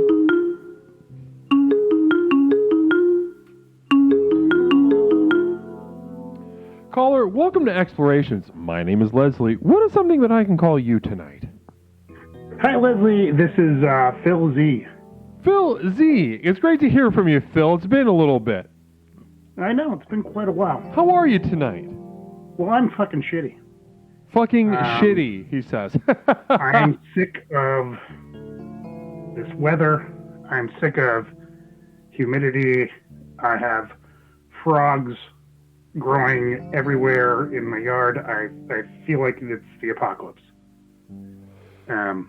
It's just a ruinous time in the universe. Ruinous, you said. Ruinous. Yeah. Fucking ruinous. Now, this weather, Phil, you don't like it. It's too hot? Oh, it's not even for the birds. It's for like the stupid, insane birds that are like only around in the archipelagos or whatever. It's like, this is bullshit. I'm sick of it. It's too wet. Are you in one of the hot parts of the country?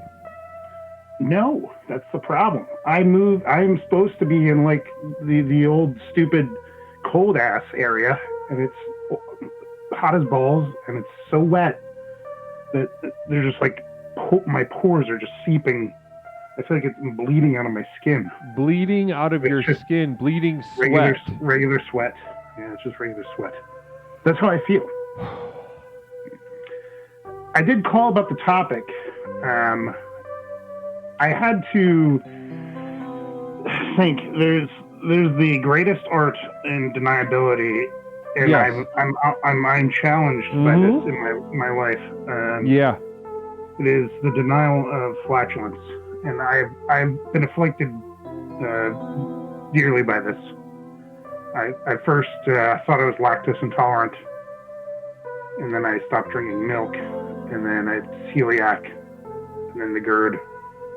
But I've learned over time the best thing to do, instead of trying to like fix the actual health problem, is to learn to just deny the fact that you're just shitting your pants all the time.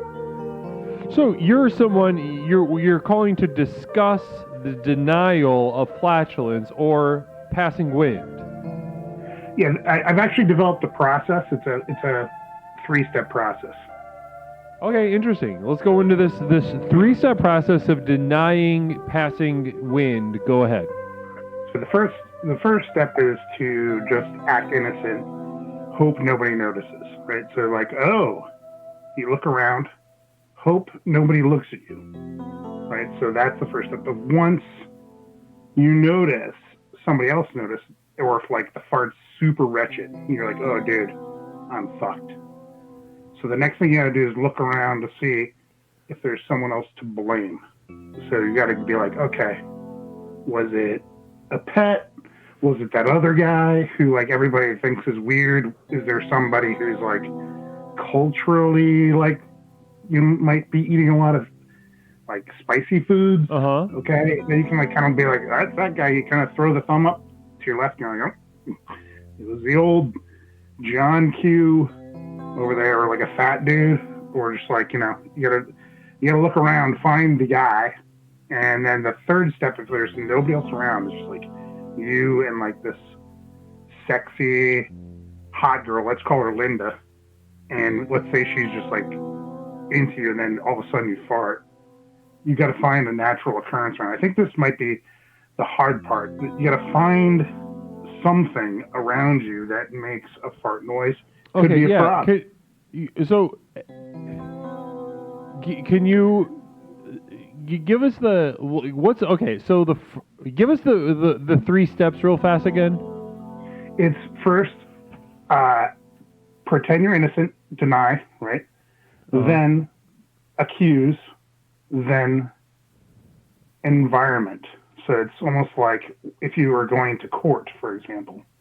First, you would deny it, right? Then you would say, it wasn't me. Third would be, it was, violent video games. Let's, just parallel, like if you were in a murder case. But all right. I was more thinking about the farting. Communal vision from Stone Monster. Hold on one second. Running silent crop dusters in the work lunchroom can be exciting. I have often felt that. You ever seen the movie Independence Day? I have. Coming off of I love that July film. 4th, I feel like the Randy Quaid of crop dusting sometimes. You just kind of...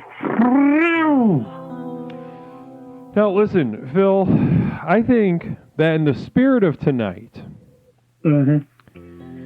Now, Lord knows Yes. Lord knows there's something to gain from denying the farts. There is something to gain. There's also a loss to be staved off by denying. However, Phil, I believe that you're ready. Bring it to me. I think To that accept. in your spiritual journey, as you lay it before me during this call right now, Phil, what I think you're ready for is to take responsibility for ripping ass, as horrendous as it may be. No. Don't you fucking trick me. Don't you fucking trick me right now. No tricks. Who's the trickster? The one talking about lying and denying and being afraid and hiding your little poop under the rug like you're a puppy dog? Who's the trickster? Or me, who's challenging you to stand up and be a man about ripping ass to and fro? No. Who cares? I mean, maybe if you're like having sex with a loved one that you trust and you're just like ripping, you're like, that's the old rusty trombone. And that might be a way I would accept it. But other than that, I couldn't see it possibly making any sense. You just gotta fucking stand up and take the fifth, right? This is, you gotta ask for a lawyer, okay? No, listen. Okay, we have Crane Supreme, Communal Vision, definitely a trick. He's passing his guru deniability onto you, Phil. Stand strong. That's correct. No, this is not what I'm saying. No. I'm not doing. There is nothing about what I am prescribing to you, Phil, that could be labeled as deniability or denying or refuting or anything. It's your ass, your cheeks opening up, releasing wind, and then what I am saying is that you are not running from the scorn of others. You're running from how powerful you are.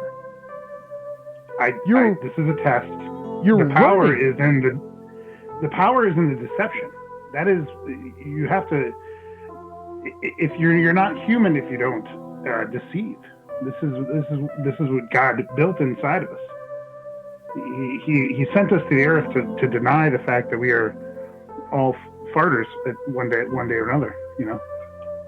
Phil, listen.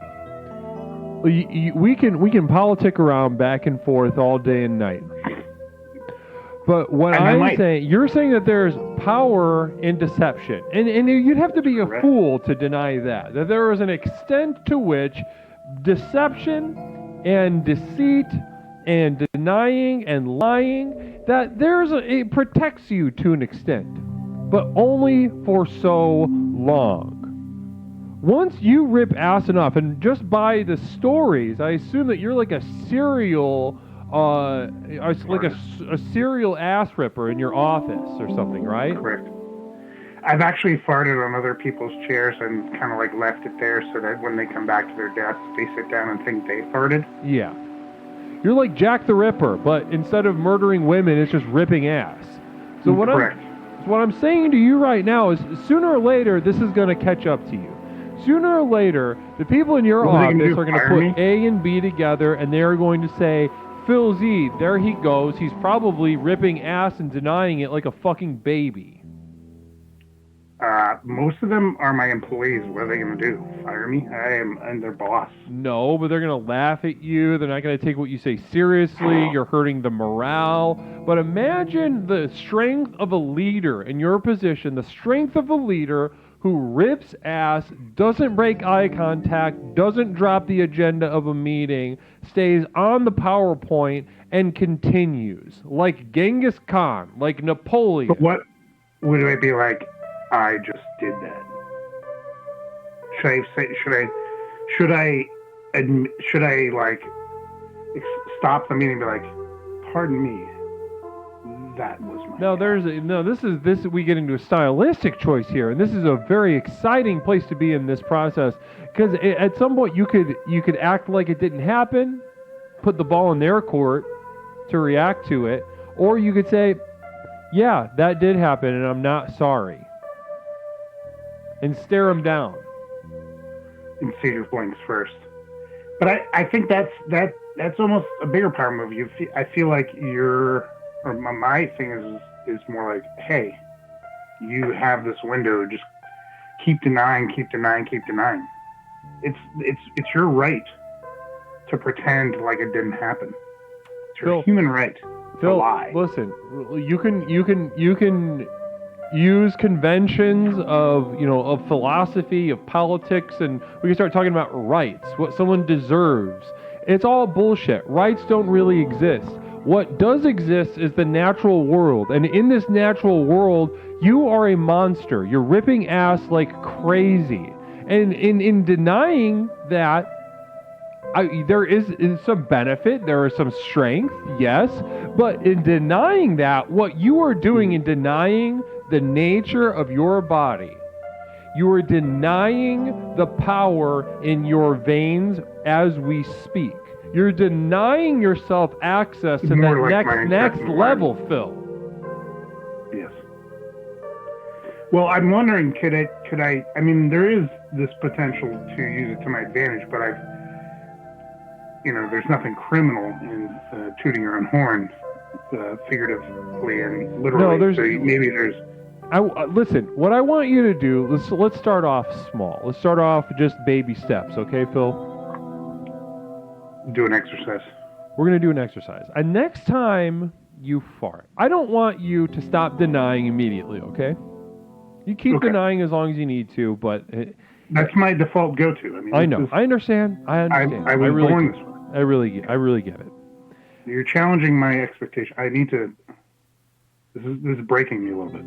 Listen to me about this, though. Okay, listen to me. I'm going to give you something really important that's going to change your life. Okay, Phil? Okay. All right, I'm here. It's going to change your life. All right, I'm listening. I want you to, next time you're in the office and you rip ass and you're ashamed and you feel you need to deny it, I want you to hold that denial, that shame, hold it here.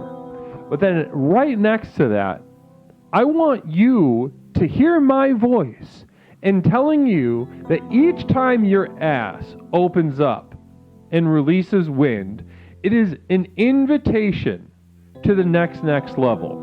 Your ass is showing you a path forward, is giving you that golden ticket, to quote Willy Wonka. It is giving you access, VIP access to that next level. It's calling you. It wants you there.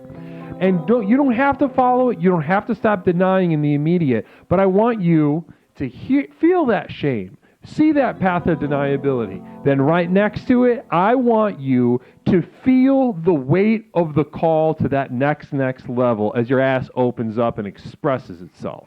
Okay?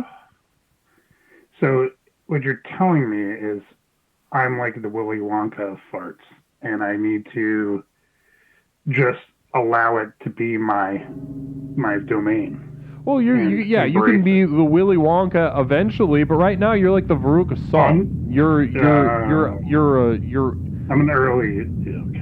I'm an Oompa Loompa. You're an Oompa Loompa. Yeah. Well, yeah. I guess yeah. Whatever is not in charge and not cool. So yeah, the Oompa Loompas are kind of lame. So let's go with that. Well, I'm challenged, and as usual, I come into the call with one perspective, and you totally turn me around. And I'm super appreciative of you, Leslie. Of course. It's my pleasure to be assistance to you. Now, I will report back to you within a week or so. Namaste. Report back. I want to hear how this exercise goes, okay? I want you to remember. Write down in a notebook if you have to, okay? Oh, I have a journal. Your ass is calling you to the next level, and I want you to heed that call, all right? All right. Namaste, Leslie. Namaste, Phil. The program works. The program simply works, or else we wouldn't be here together with one another. Namaste. 708-240-8953. This is Explorations with Leslie Tanner. Here we are.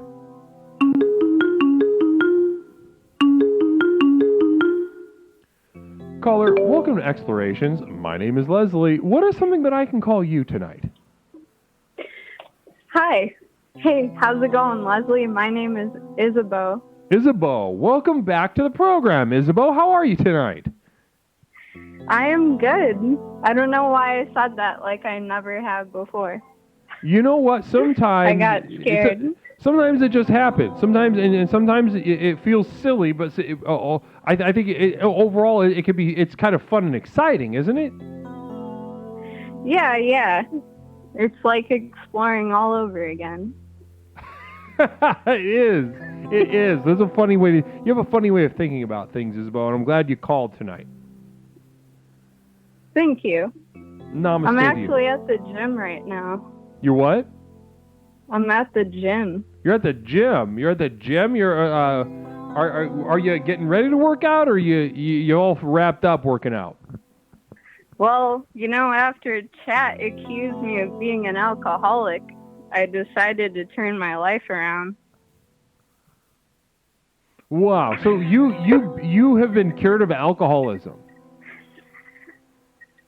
Leslie, I'm not at the gym, okay? I'm having a drink.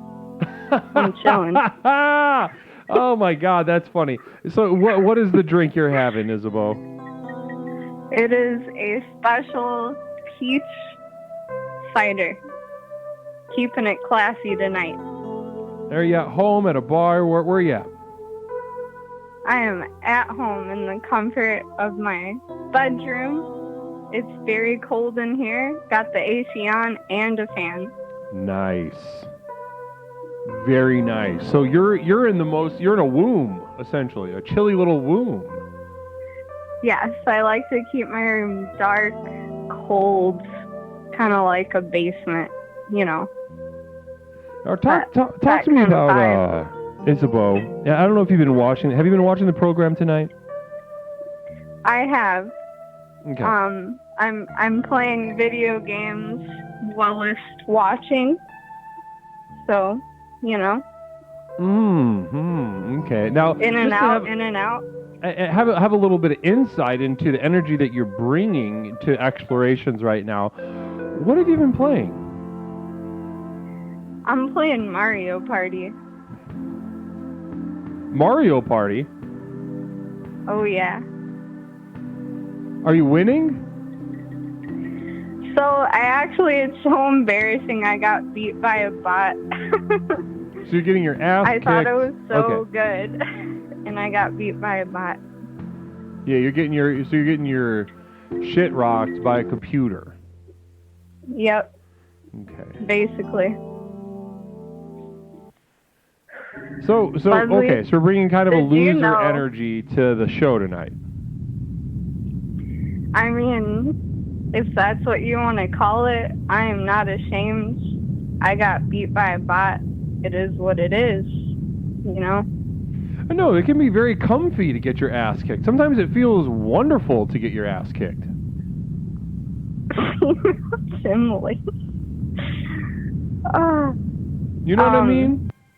Doesn't it feel good to have your ass kicked every now and again?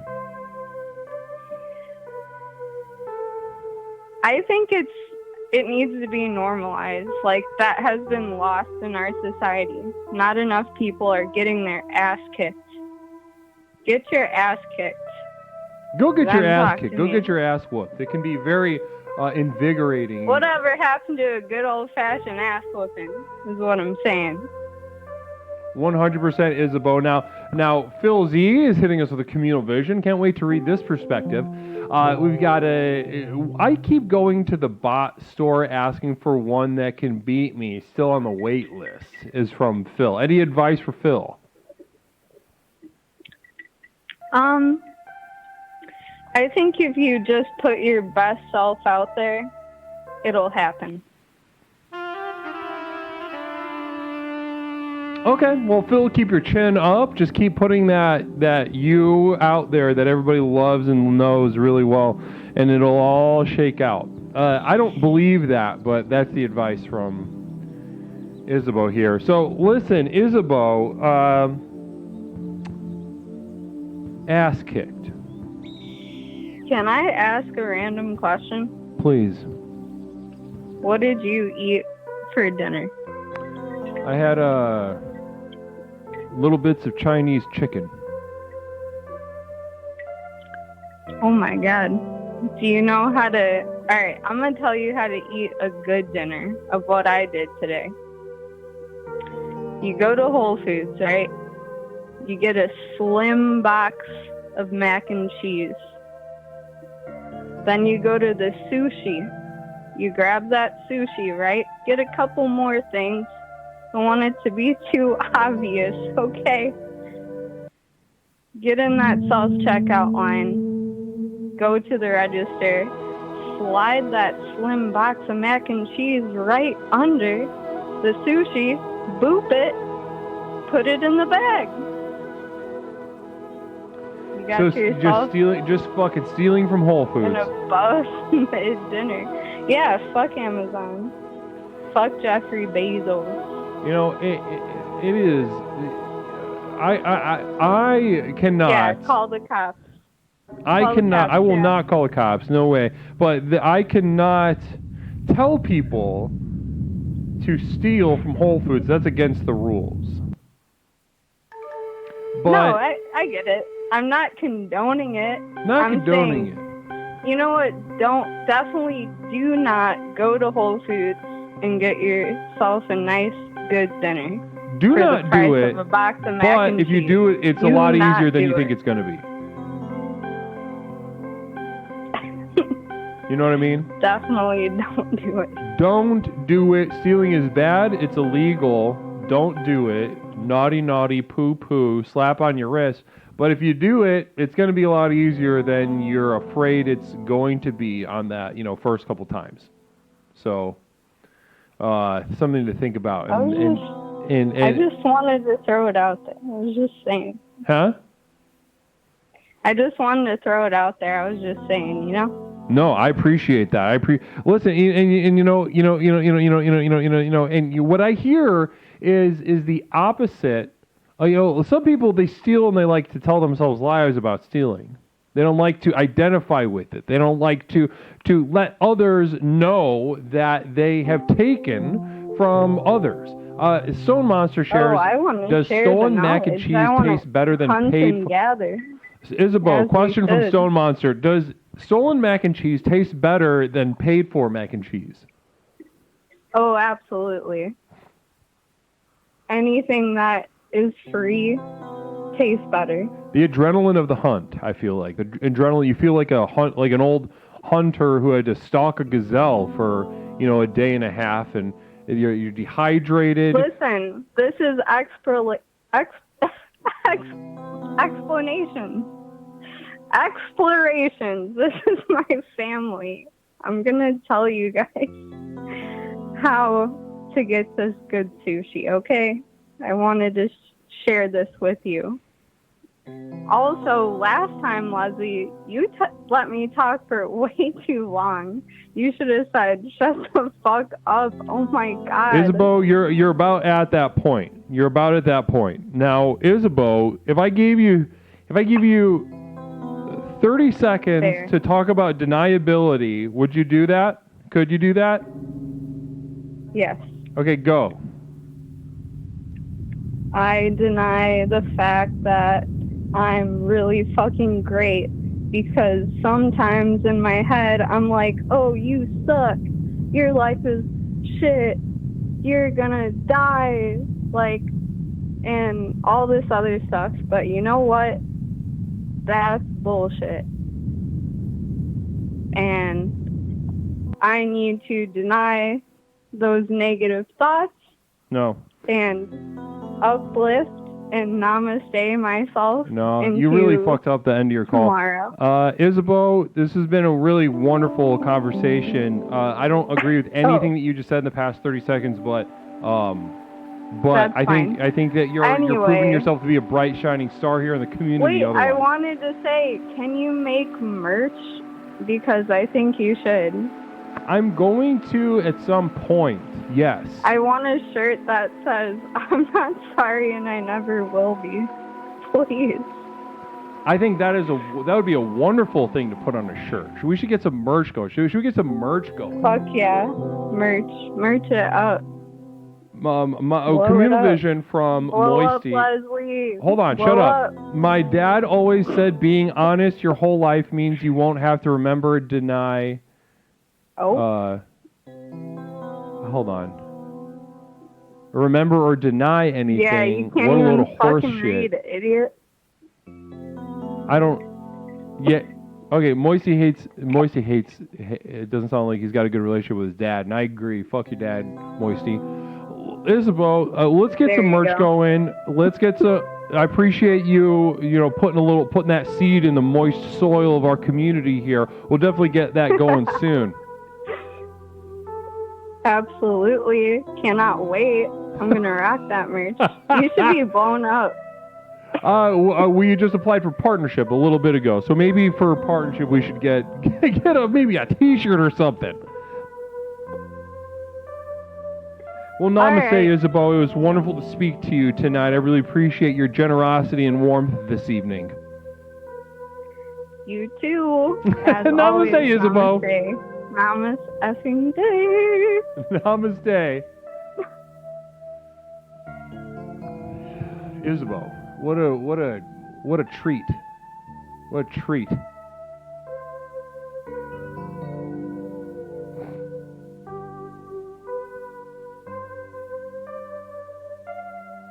Delightful call from Isabeau. As it always is, to be honest. I feel like every time Isabeau calls, it's a... I mean, I didn't agree with any of that shit she said about deniability, about uplifting and stuff. Caller, welcome to Explorations. My name is Leslie. What is something that I can call you tonight? Hey, Leslie, it's Glue. Blue, welcome back to the program. Blue, how are you tonight? It's Glue at the G. Glue. Oh, different. Glue. How are you, Glue? How are you tonight? I'm doing pretty good. How about yourself, Leslie? Namaste. Namaste to you. I'm having a wonderful evening. I would say I'm on cloud 9/11, as I say sometimes. Well, yeah, it sounds like you try at least to help a lot of people. I know. Yeah. Toaster. Try to. Toaster is okay, and Real Ghost says, listen, don't deny your better self like I do. Don't deny your better self like I do. What does that mean? Real Ghost, what does that mean? You got to either call in or explain in the chat, because I don't know what that means, but I'd like to know. Now, Glue. I agree with you. I think this Toaster character is a pitiable lost soul, and every time I think it's about to come back onto the tracks, it just kind of veers right back off. Yeah, I mean, it seems like the weirdest place. It was what that? Say it again? Fucking Acorn. He seems like he's in the weirdest place I've ever heard him. I know. An acorn? An acorn. I think this business with an acorn, those of you that have just joined the stream, tonight we're talking about deniability, and we're talking about one particular explorer that goes by the name of Toaster, who is having sex with an acorn. And we thought we were kind of pulling him back onto the the right track of finding maybe a girlfriend or something, but absolutely resistant to the idea, and now thinks he saw a face on an acorn and is trying to have sex with it. Yeah, Glue, I don't, now we got to play for better or worse, we're playing the long game with Toaster right now, Glue. You know what I mean? Yeah. I don't know if. Damn. You know what I mean. Like you know exactly what I mean. I can tell in the voice that you're thinking a lot of thoughts, familiar thoughts. You've had to play the long game with somebody before, haven't you? Oh, sure. Tell me about a time you had to play the long game with somebody. Is there somebody close to you who just couldn't connect 1 to 2, A to B, get their life back on track? You had to sit there, be patient, listen, try not to say the thing that's going to piss them off too much to be able to understand it. You got to play the long game. Is there somebody in your life that you've had to do that for? Oh, yeah. I think everybody knows that person who's just sort of like, they love being unhappy all the time. Mm-hmm. So they'll like just do shit that they've been bored of for 10 years and get themselves involved in situations where they get all, frustrated, and then they complain about it, and just like, well, stop doing those things. But then they'll be like, oh, exactly. That's what I'm used to doing. Exactly. They never fucked an acorn, but... Yeah, that's a whole thing. That's a whole different... I'm going to be honest, that's a bummer. That's a fucking depressing thing to hear about. Now, I've never known anyone that had sex with an acorn. Me neither. That's nuts. Now, talk to me, Glue. Talk to me about... Glue. Now, you're a streamer, right, Glue? I mean, I don't know if I'd quite give myself that, that term. Just messed around a little bit. Just messed around a little bit, playing some videos. And did you, Not really. And in what capacity did you stream? Just messing around, nothing professional. Just like, oh, what's the software do? Ooh. So messing around with some softwares. Yeah. Interesting. Or just one, really. Just so BS. Just being like, oh, what can this do? And just there's so much that OBS buttons. can do, though. It can be fun, and also just be kind of just ruin your life for a brief period of time. Yeah, there's a lot of, So what I hear in your voice is so you've streamed before, but I also hear in your voice denying the title of streamer. Is there a reason that you are saying no, nay, nary, I could not be a streamer, not me, Glue? Well, I think it's sort of the, what people think of as that. Even though we could boil it down to like, have you ever had a stream? Yes, you're a streamer. But everybody's, sort of thinking like, oh, you got the webcam and the mic and the cat ear headphones, and you're playing some Diablo 4 or whatever, and you got your emotes and all that kind of, that's what people think of when they think streamer. That is what they think of. I would say they get the teal and sort of fuchsia lights. Yeah. Everybody gets those fucking Absolutely. things. Did you get that microphone that's like the big emotes? The big disc? Emotes. Like, yeah. Mm-hmm. Well, listen, Glue. Do you know Toaster in real life? Are you guys close, or is it just a relationship that happens over the internet? No, I don't know them in real life, but you know, you get a sense of, I mean, they're pretty open there when they call, so I think you get a pretty good sense of what kind of, maybe even more than, you know, like if you met them at a bar or whatever. Right, like you met them. Yeah, it feels like you met them whether you have or not. Right, like I don't imagine he's introducing people to his acorn yet, so, but we know. Well, listen, if you feel so moved, I would love for you to bombard Toaster. And now I don't think Toaster needs any more diaper changing. I think what Toaster needs is a little dose, maybe a little over-the-counter dose of capital T truth.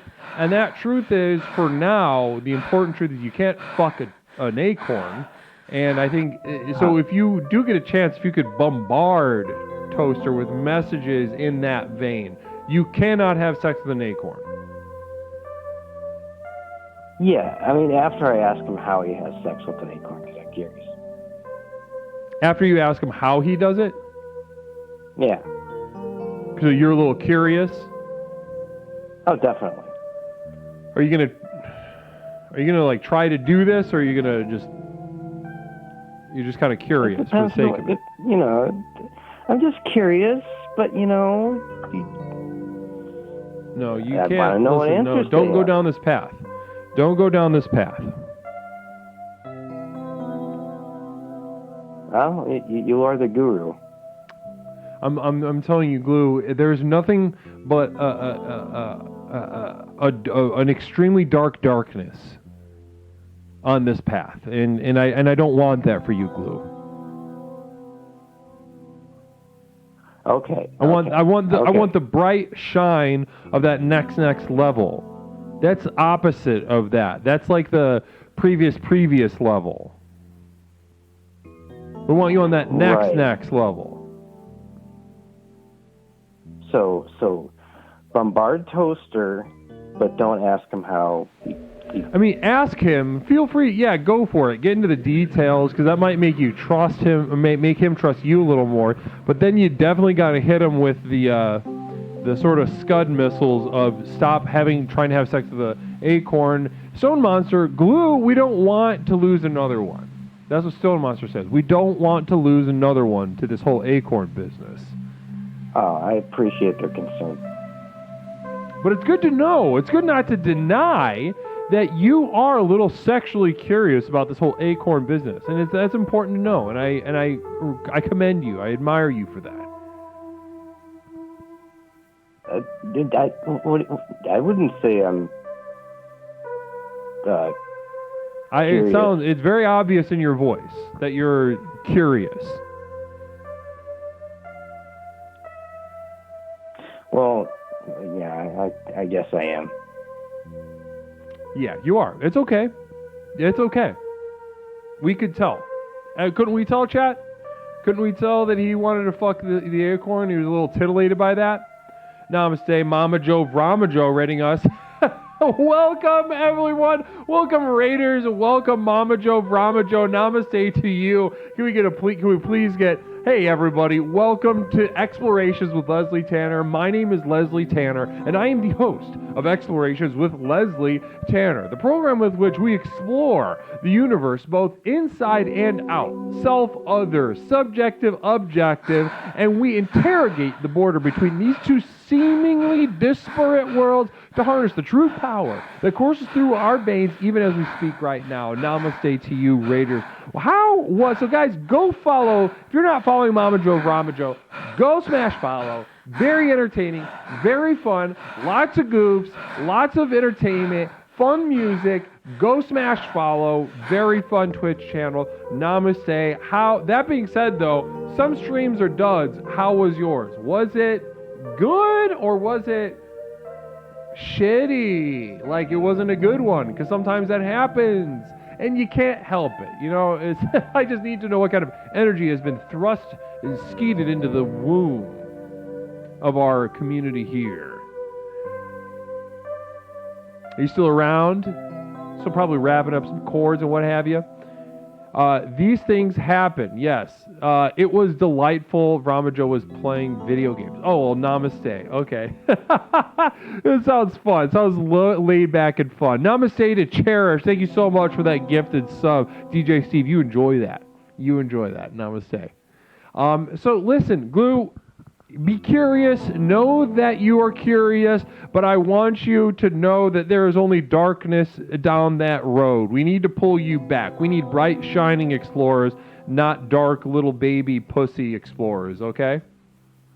Fair. One last thing, Leslie.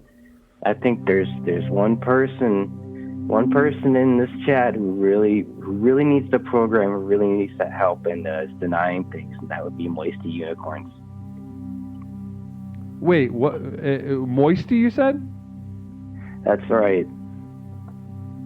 And what should I be asking Moisty about? Should I just bring up deniability to him and see how it goes?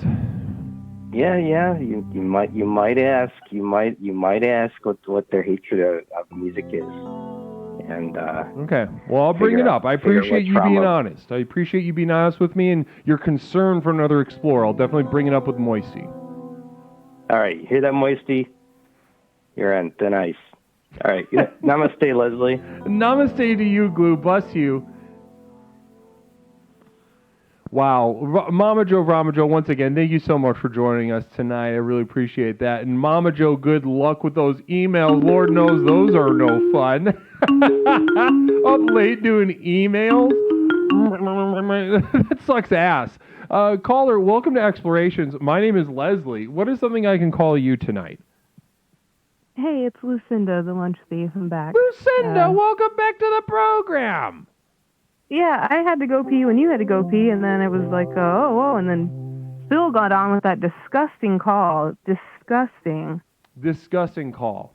And Moisty says, I'll shit in your throat, Acorn Man. And that's a threat for the previous caller. So I love to see that kind of hatred and anger burst forth here in the community. So let's keep that going, Moisty and Glue, if we can. We'll keep that hatred train going. So I can keep it going with you for comparing Phil the farter to Willy Wonka. How dare you? Anyone can be Willy Wonka, Lucinda.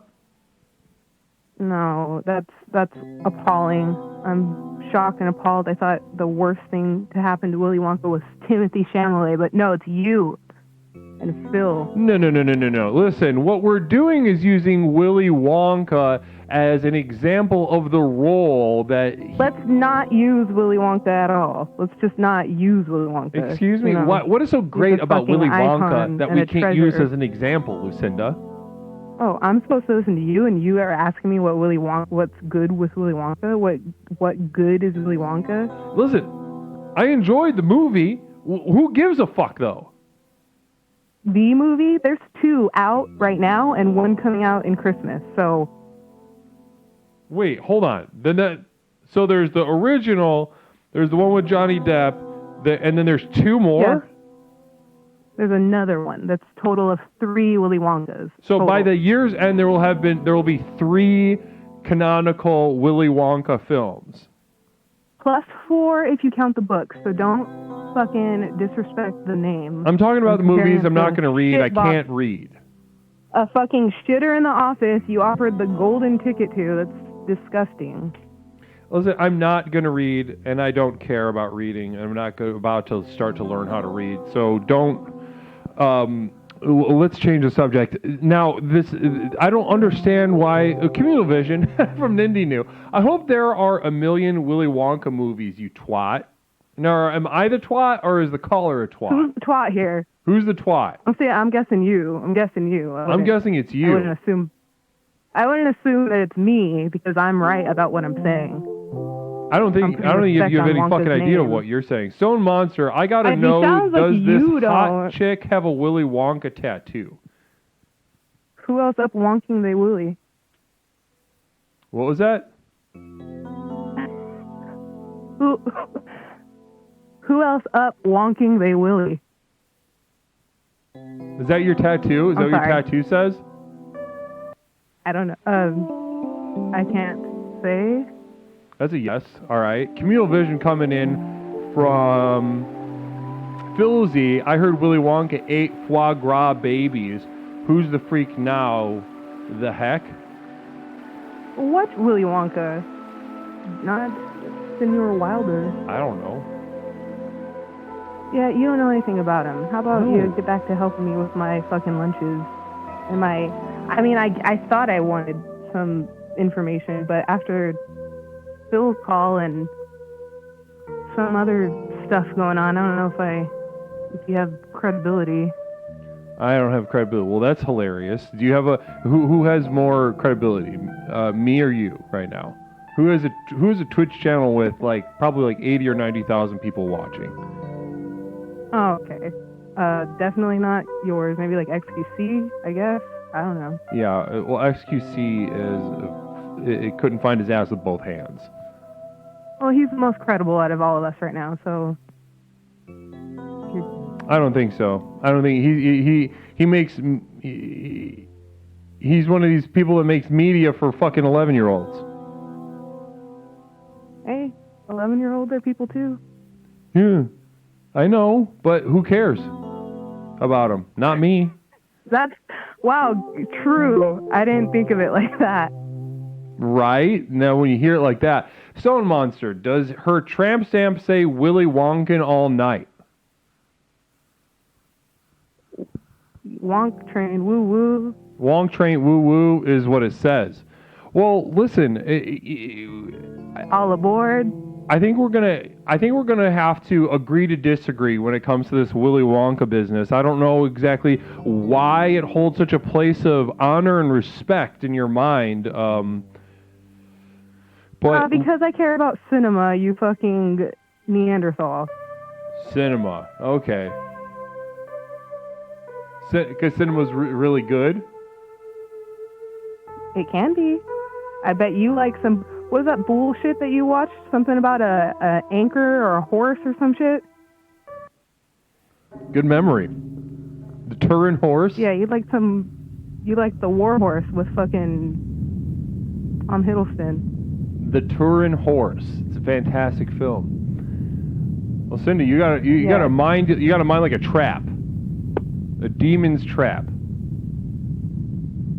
Wow, that is rude.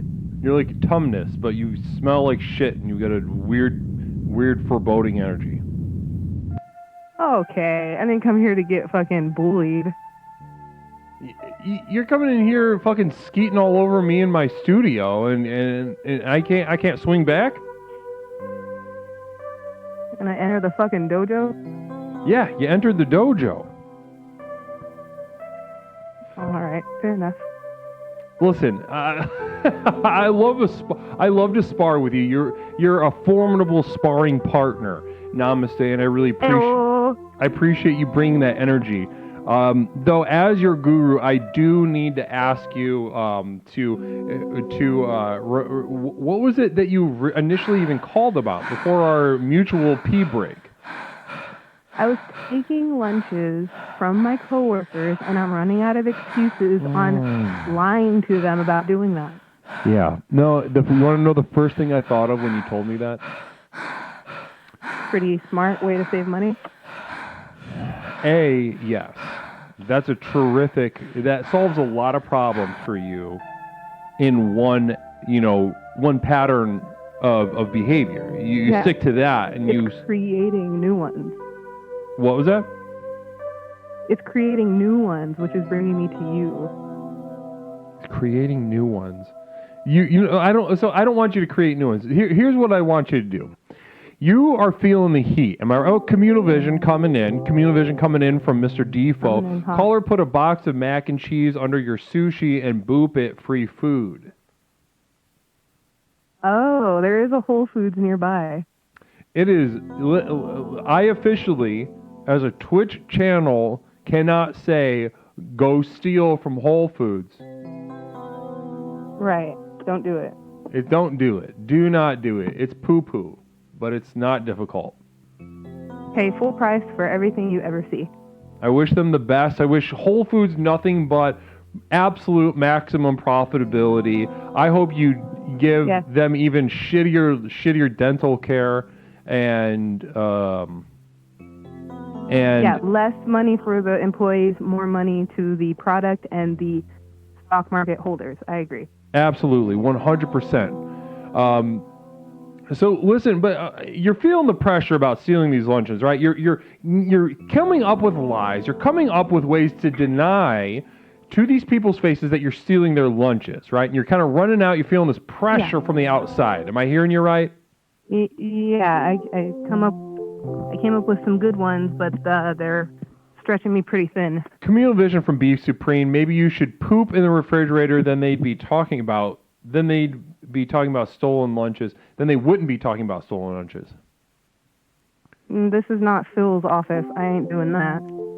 Okay. Phil Z, communal vision. If I hit on the sushi like it's an acorn, is that considered stealing?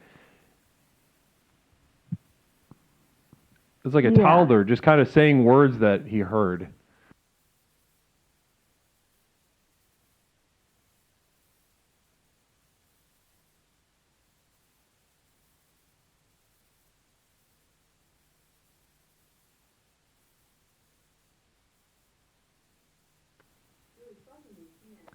It fucking is fucking my yup. Mm-hmm. Okay, and there we are. We're back, and then we're gonna do the peen-ass again. And we're live. One moment, I gotta go back up, find the peen-ass message. Sure is worth it. I'm sure it's really good. Copy. Let's go down to do the peen-ass, and then I'm gonna solve every square inch of this problem for you. All right. All problems. Solve all problems. I'm going to fix this right up for you. It's not even going to be a. It's not. You're going to wake up tomorrow before you can take care of others. Desperate for a different problem, because you'll just have. Yeah. You'll have Okay. 1 second. Peen-ass psychic emergency coming up. From Nindy New, I believe. Yeah.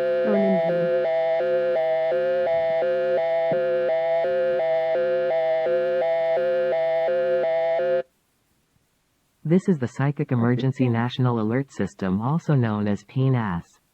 We've interrupted this broadcast in cooperation with Explorer FAT32 to issue a psychic emergency. Is Amazon. Leslie, you need to calm your meathead callers down. We now continue with your normal broadcast. Need to calm down the meathead callers from Amazon. All right, namaste to you. Meatheads, relax. I don't really know. Meatheads, you cannot say that it's good to steal from an Amazon-owned subsidiary, okay? We can't send people from this little corner of the Amazon Corp to a different corner of the Amazon Corp and then just have, start just butt fucking them. Can't do that. But it's not difficult. But also don't. It's bad. It's illegal. So I'm going to solve this problem for you. Okay, Lucinda? Okay? Mm-hmm. I'm listening. Now, this pressure is bringing out a certain creativity in you. It's bringing out, your mind is reeling for all these different answers, these different ways to deflect and deny. However, this creativity that you're exhibiting is you're very talented. It's a gift. However, it's coming emotionally speaking. It's coming from a soil of fear. It's coming from a soil of fear of what these people are going to think of you when they find out. Soil being involved here. Huh? I don't like the word soil happening. Why does the word soil bother you? It's disgusting. Okay, well, I don't... what's another dirt? That's literally dirt. Foundation. Based on the foundation of fear. Okay. You're being a pussy, all right? So this is what I'm telling you, Lucinda. I'm telling you right now that the most effective, bar none, and communal vision coming from Nindy New, thrift stores can't really afford security. Just saying. You can steal from thrift stores, but there's no food there. That's interesting, Indy. I appreciate There's that. food Definitely gonna somewhere remember around a thrift store. that. Huh? There's food somewhere in a thrift store. I guess they sell root beer candy at the Goodwill in my hometown. But that's neither here nor there. Lucinda. Your hometown in the 1950s? You got me. No, it's just a rural area. With the malt and pop shop? No, it's a Goodwill. It's not as fun as a mom. It's a Goodwill. But listen to me, okay? No more deflection, no more denying. Your fortress of lies is built on a foundation of fear. So the most effective bullies, the most powerful villains that I've ever come across, if they were faced with the reality from someone else that they were stealing their lunches, they might not even look them in the eye. Or if they do, they wouldn't deny it. They would simply silently, tacitly acknowledge the shared reality that you are stealing and therefore dominating them. How do you think they're going to respond to that, Lucinda? I think I don't care anymore because you lost me when you compared Willy Wonka to Phil. Oh, for fuck's sake. Namaste. Okay, nobody gives a shit about... Okay, good. I'm glad you hung up. This Willy Wonka business. This fucking Willy Wonka business.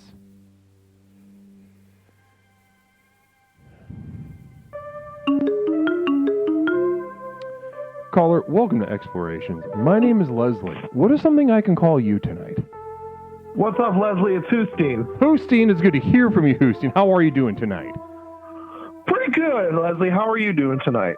I'm doing pretty good. We're focused we've had a pretty focused evening tonight. We've had some knuckleheads with some knucklehead problems, as is usual here in the community. However, we have had a pretty good night in terms of discussing the value and the lack thereof of deniability, which is our theme tonight. Yeah, I've noticed some of the callers have been a little bit aggro. Yeah, they're entering the JoJo with a real chip on their shoulder, and I can't say I dislike it. I kind of like it. Yeah, well, I feel like at every point in someone's life, they want to just destroy physically their father. They just want to get in a fight with their dad. Yeah. And maybe some of these people calling in don't have one, and so they see you sitting on their screen in a kind of godlike way, like a dad would, and they just want to take a pop shot at you. Communal vision from Moisty Unicorns. If you steal a coworker's lunch, you should deny it while eating it and staring them in the eye, says Moisty. That's what I was trying to get across, Moisty. You picked up on what I was trying to say, and I think if Lucinda could pull her head out of her ass for like a half of a second and stop talking about Willy Wonka and which one's the realest one, which one's the coolest one, guess what? It's all made up. Who gives a shit? I'm not 11 years old. Start looking at your coworkers in the eye like they're an enemy. But that being said, yeah, I think there is a lot of misplaced paternal, I'm angry at my dad energy directed at me, and honestly, that's part of my job as a mental health counselor. I am the the object upon which feelings are transferred. Right, and I think, from my experiences, I think that most mental health professionals aren't confrontational enough. I think that, more mental health professionals should not only be like roasting the people they work with, but, kind of challenging them to physical combat. 100%. Because the thing is, like, you think it's not the people that you think you can defeat, and this is coming from a counselor's perspective.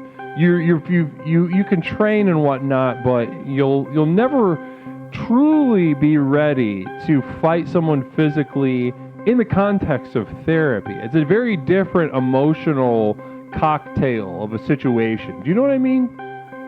Yeah, you got to try to connect body and mind, and I think the best way to do that is through violence. Absolutely. I think there's a lot to be said for violence, especially in a therapeutic context. There's this I can't stand this notion among the enlightened, among the experts, that there simply isn't a place for physical violence in a quote-unquote safe place. Yeah, I mean, if you provide someone with a safe place to be violent, that's the safest place you can create. 100%. And therefore, violence is an expression of safety, a sort of a barometric signifier of how safe an environment really is. If you're not safe to be violent, then you might very well not be in a safe place unless you can cold cock your therapist and vice versa. Let's see here. 1 second. I thought there was a question. There was a question from the chat. Well, listen. Let me. I can't remember what it was, but let me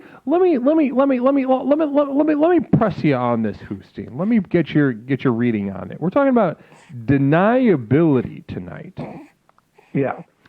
And initially, I brought this up because I have a severely autistic patient who who went over in session with me. Beautiful man, by the way. Beautiful autistic man. Went over with me in about 4 sessions whether he should have a second penis installed, surgically speaking. And we went over it for a long time. Lots of pros, lots of cons. He decided to go for it. He asked me for my personal opinion, day of, about to pass out from the anesthesia. Asked me if he was doing the right thing. And I said, no. I told him that he was fucking up, because he absolutely is. A second fucking penis, it's a terrible idea. It's going to be infected for the rest of your life. And in that moment, my idea was that if you respect someone, a shred of respect, you cannot lend that person any deniability while they're utterly destroying their lives. Now, Yeah, sorry, go ahead. No, and my question for you is, have you ever, do you remember a time in which you were in this position? Where I was in the actual literal position of about to have a second penis attached to my body? I mean, yeah, sure. Because I have been, and that's why I was asking if you were asking. I actually have been. Yeah, that's not what I intended, but that is, I would like to hear more about that than the thing that I intended to ask you. So keep pulling on that thread. Talk to me about this second penis situation, Hussein. Well, yeah, I don't know if it was a similar situation with your beautiful autistic patient, but I wanted one put on.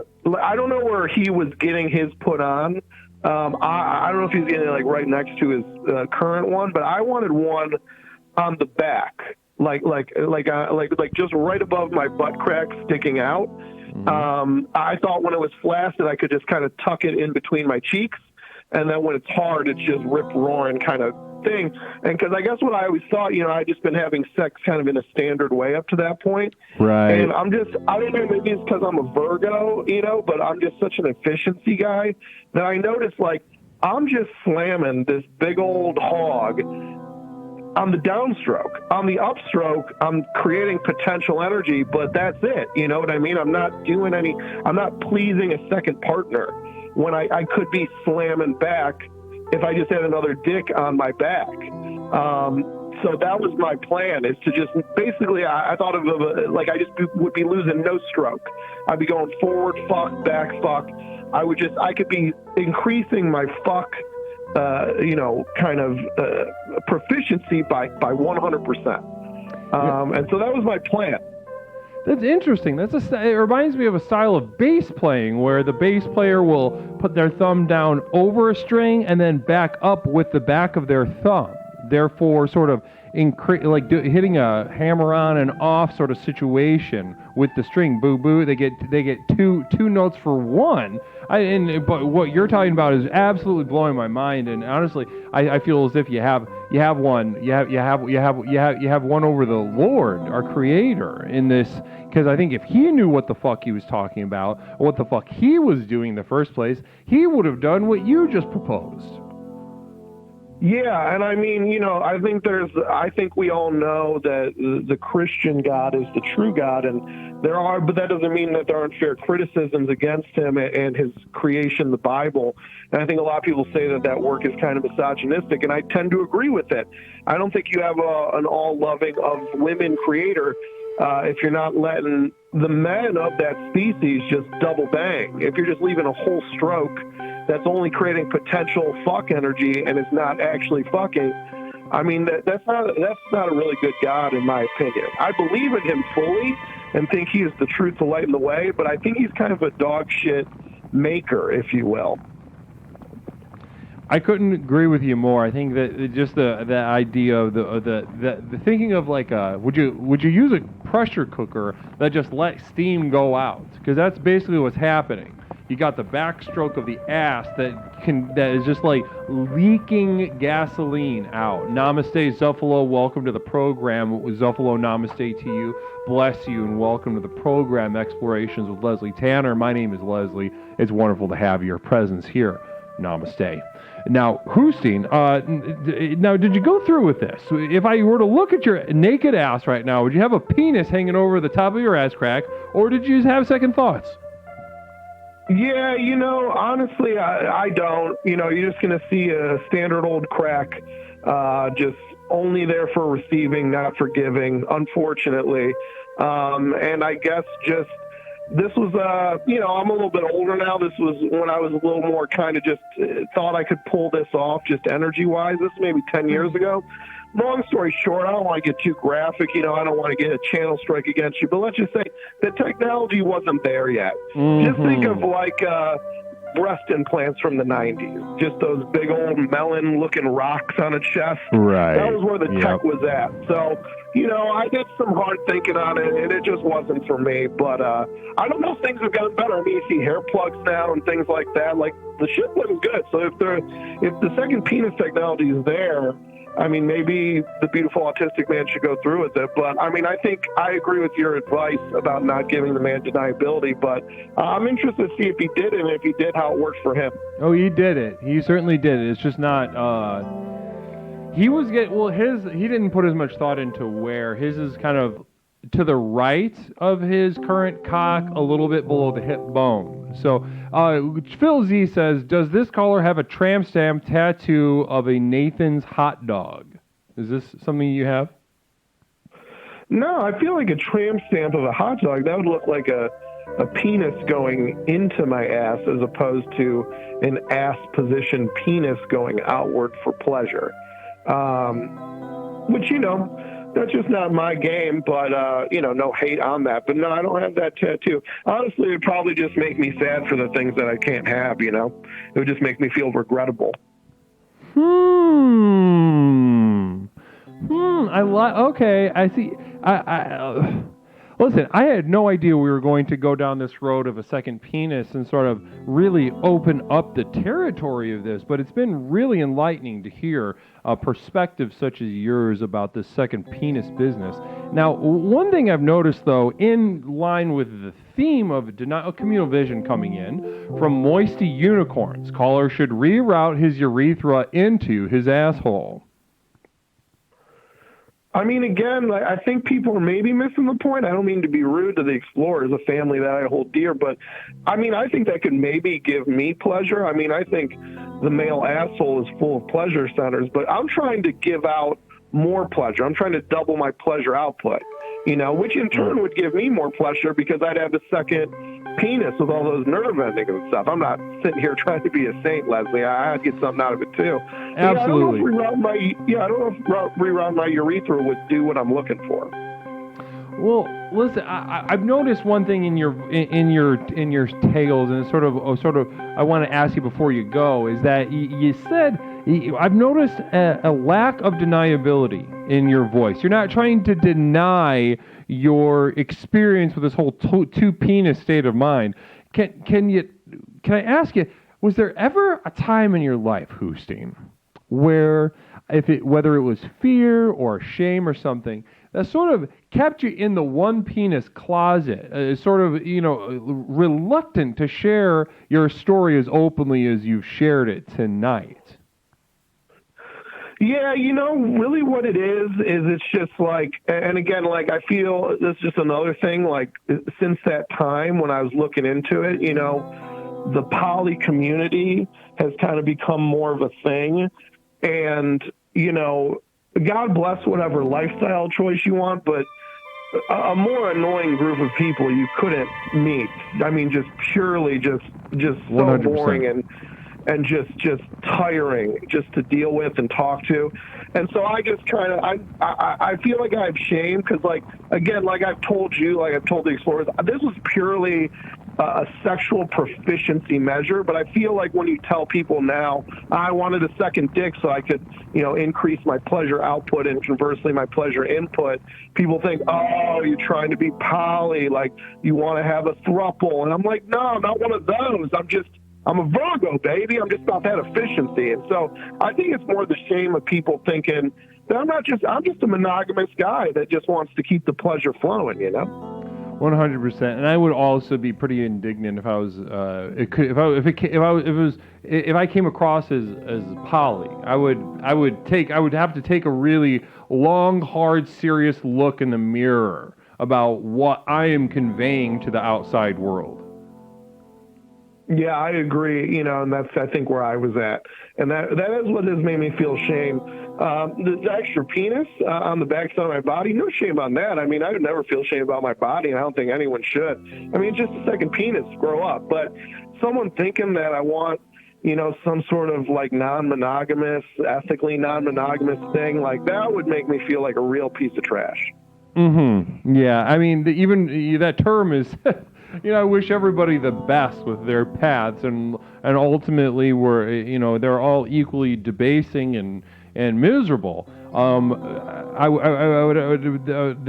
It's mainly just the way these words sound that gets to me. The needing to qualify these ancient whims, trying to dress it up in sort of philosophical post-enlightenment language. There's nothing that makes my dick softer and almost gives me a nosebleed. I become so irate when I hear these new words.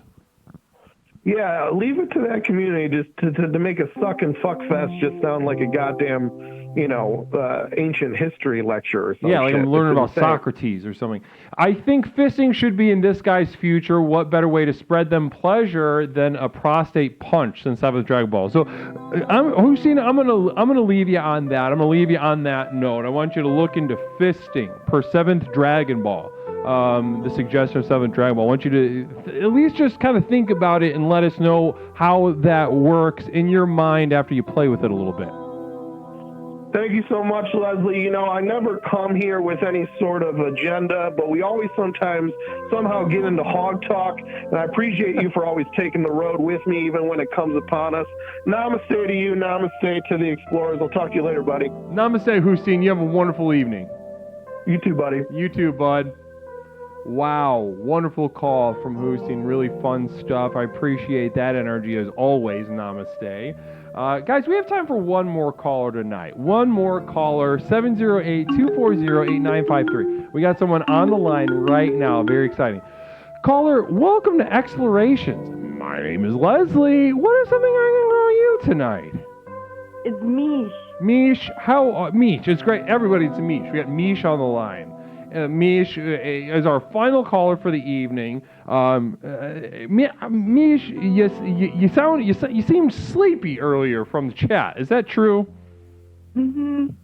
Oh, God damn it. What just happened? Okay, never mind. You seem sleepy. You feel sleepy right now.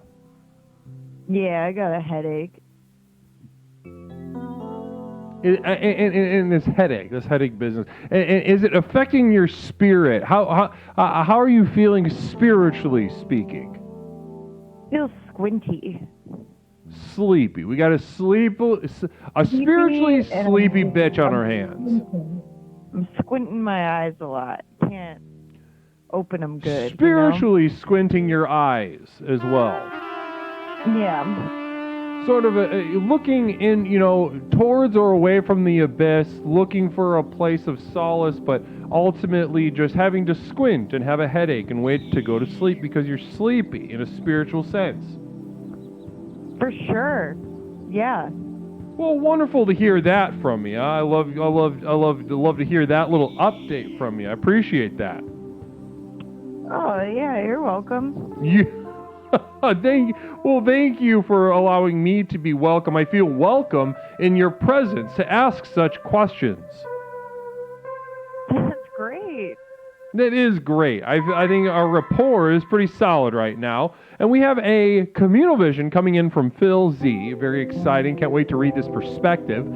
Cheer 100 is me squinting from trying too much Miracle Whip. I don't eat Miracle Whip. I know. I think Phil's yanking on your chain. That's silly. Oh, yeah. I think that was a good one. Good night. That was a good one, Phil. That was a good one. Namaste to you. Good one.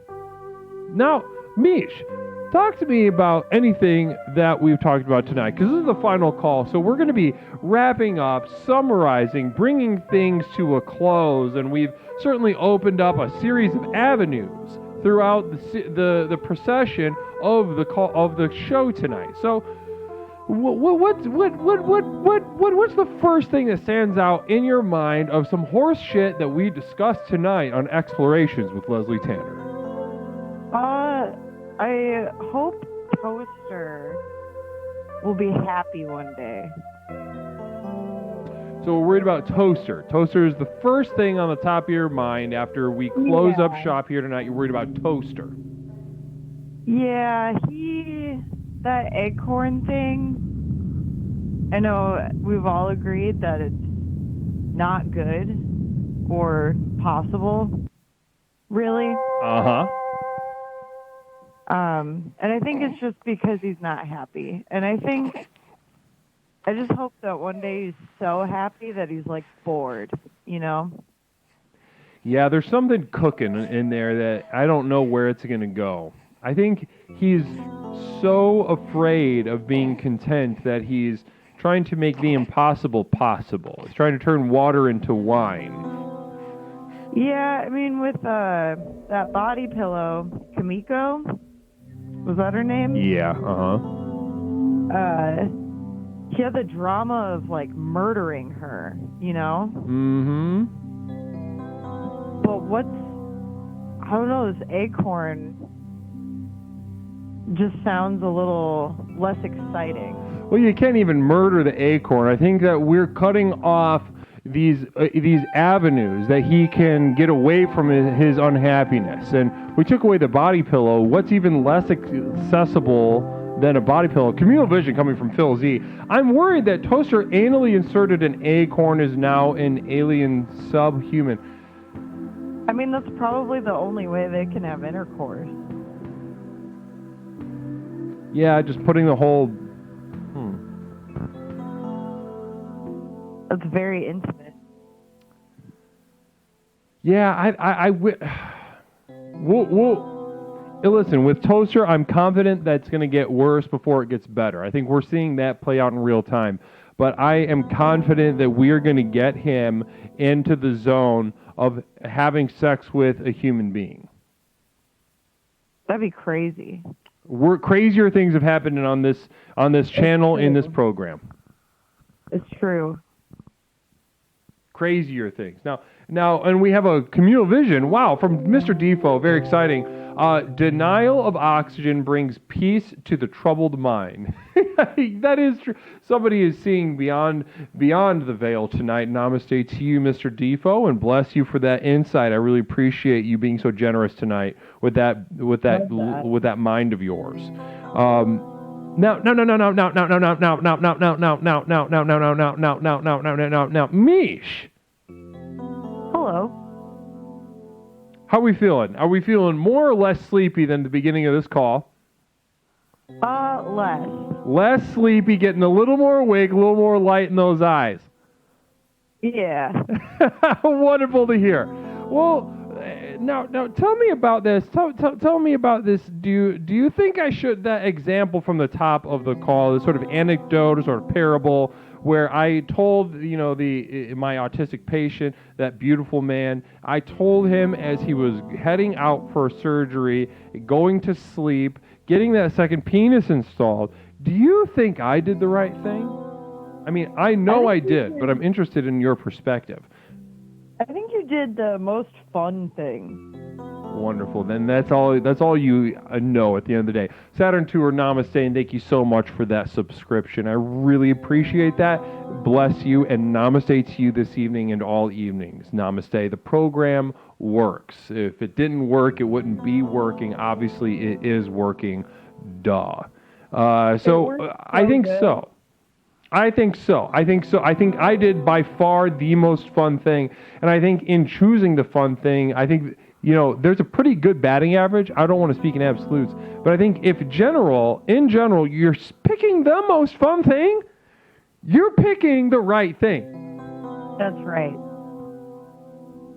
Is there a time in the past where that didn't work out for you, Mish, where you picked the fun thing and it didn't go good? Yeah, probably. I'm trying to think of anything specific. I mean, I guess like any time. I'll say. Okay, say it. I was in middle school and some kid fell out of his wheelchair and I laughed. I didn't know you shouldn't laugh at him yet. That it particularly hurts them because they're particularly vulnerable. So I picked the fun thing that I thought was fun at the time, and then it ended up upsetting quite a few people around me. Yeah, I mean, I paid someone to eat glass once. Oh, that's pretty gnarly. Eating glass. Yeah. So somebody was. I mean, I didn't see the aftermath though. He could have been fine. Yeah, I think there's something particularly vulnerable about a child that is offering to eat glass. Yeah, I gave him like a dime. It was like 10 cents to eat a shard of glass from a Snapple bottle. And that's a hearty glass. That was not a thin glass. No, it was a thick glass. Weirdly enough, the second time Snapple glass has come up tonight. Really? When was the first time? When I was giving an affirmation to men to put their balls in a Snapple bottle, but the old ones. Forgot about that. Yeah, that's good. So bad. I think Krang is about to bring up a point of a dime, and back then, however many years ago that was, 25 years ago or whatever, that it was probably worth like $400,000 now. Yeah, he probably could have bought a fucking house. Stab Comedy rating us. Stab Comedy, namaste to you. Bless you and bless you, Raiders. Welcome to Explorations with Leslie Tanner. My name is Leslie. I'm the host here of Explorations with Leslie Tanner, the program with which we unlock and unleash the power within. We explore the universe and all of its pointlessness, all of its misery, and we learn to relax, question, express, and explore both within and without that misery to find that true power that courses through our veins even as we speak with each other right now.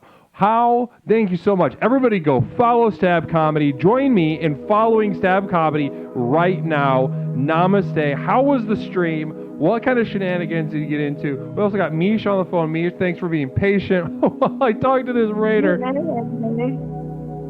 Stab Comedy, how was the stream? Can you talk to me about the stream, please? Can you talk to me about this? How was your stream? What kind of energy have you brought here?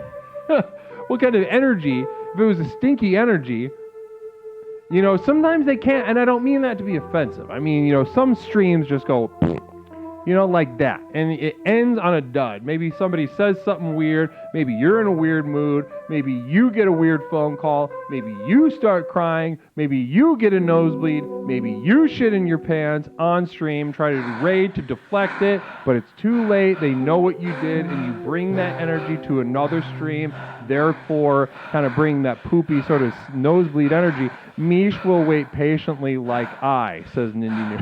Namaste to you, Nindy New. Bless you. Now, Mish, talk good stuff. Community game night stuff. The energy is sweet and tangy, a hint of mesquite. Wonderful year. I can taste it. I can taste it right now. Well, listen to me right now, Mish. I want to give you the final word tonight on deniability. Deniability before we go raid someone. What can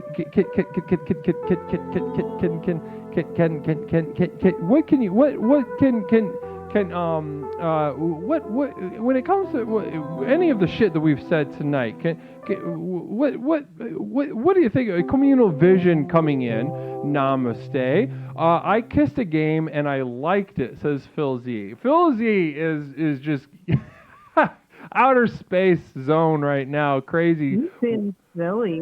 He's getting silly. Silly guy. Absolutely. Absolutely. Everybody welcome Stab Comedy. Follower Stab Comedy. Namaste to you. Welcome officially to the program. Bless you. Now, Mish,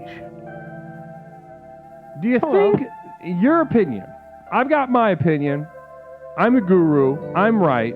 You might have a different one and be wrong, but I respect your ability to be wrong and lost, just in case. But what do you think about this deniability business? Do you think we should give each other deniability? Do you think it's nice, or do you think it's actually cruel? I think it's important to give each other deniability. Yeah, you gotta be able to, like, fucking, I don't know, deny shit. You know? No, I don't. I don't agree with that at all. Mostly I think, what I'm thinking about is that lying can be good. Okay. Like, especially to strangers. Like, you should just lie online all the time. Now that's kind of you're doing some kind of Picasso stuff with it. Now that's kind of fun. Yeah, I think you should lie all the time online. I think being honest online is really bad. Yeah, I think it's bad. I'm agreeing with you there. I'm agreeing with you there. Like when you see minors online that have in their bio, I'm a minor. It's like, you are just telling the weirdest people that you are a vulnerable child. Please stop. You know, a couple weeks ago when we had what seemed to be, after the call, I realized was most likely a child that called in and then tried to share some personal information. Bird Wrist, namaste to you and welcome. It tried to share some personal information in the chat. Oh, yeah, that child put his phone number in the chat. Yep, namaste. Sursos, namaste to you. Bless you for that subscription. Namaste. And it's a Prime. Ooh, that sweet Prime feels good. That Prime feels good. It's got a sweet little after it got a mouth feel on it. Thank you. Yeah, so I see where you're coming from. And maybe that's something we can get into next time. I think there's some unexplored avenues, oddly enough, when it comes to deniability, and I appreciate you bringing that to my attention. Yeah, I really like that you can lie online, and I think that you should just believe everyone else online is lying. I don't think it's good to think everyone's telling the truth on the internet. Absolutely, namaste. I'd like to add JC and Mary Lou to this list of Community of Devoted Light. Well, namaste to you, Mish. Thank you for being with us. We're going to be wrapping things up here and raiding Floppy Jimmy in a couple seconds. Floppy Jimmy is online. We're going to go say hi to we're going to go say hi to him. He's wearing a mesh shirt. You can see his nipples. Unfollow Leslie Tanner. Do not unfollow Leslie Tanner. Hit unfollow. Do not do that. Stop. Okay, you don't stop. We'll be back on Thursday. Call him. We'll be back on Thursday. Guys, have a wonderful... You're leaving the community. You gotta unsub, unfollow. Namaste. Okay, stop saying that. We gotta go. We'll be back Thursday at 8 Central Time. Bless you. Peppercorn, Anarchy, Retroactive, Nindy, Cherish. Mish, stop saying that. Okay, and we're the last one, because you're gonna unfollow today. Okay, all right. It's over. Okay. It's over for you. It's over for Leslie. I've never done that, dude. Okay, it's rated. Okay.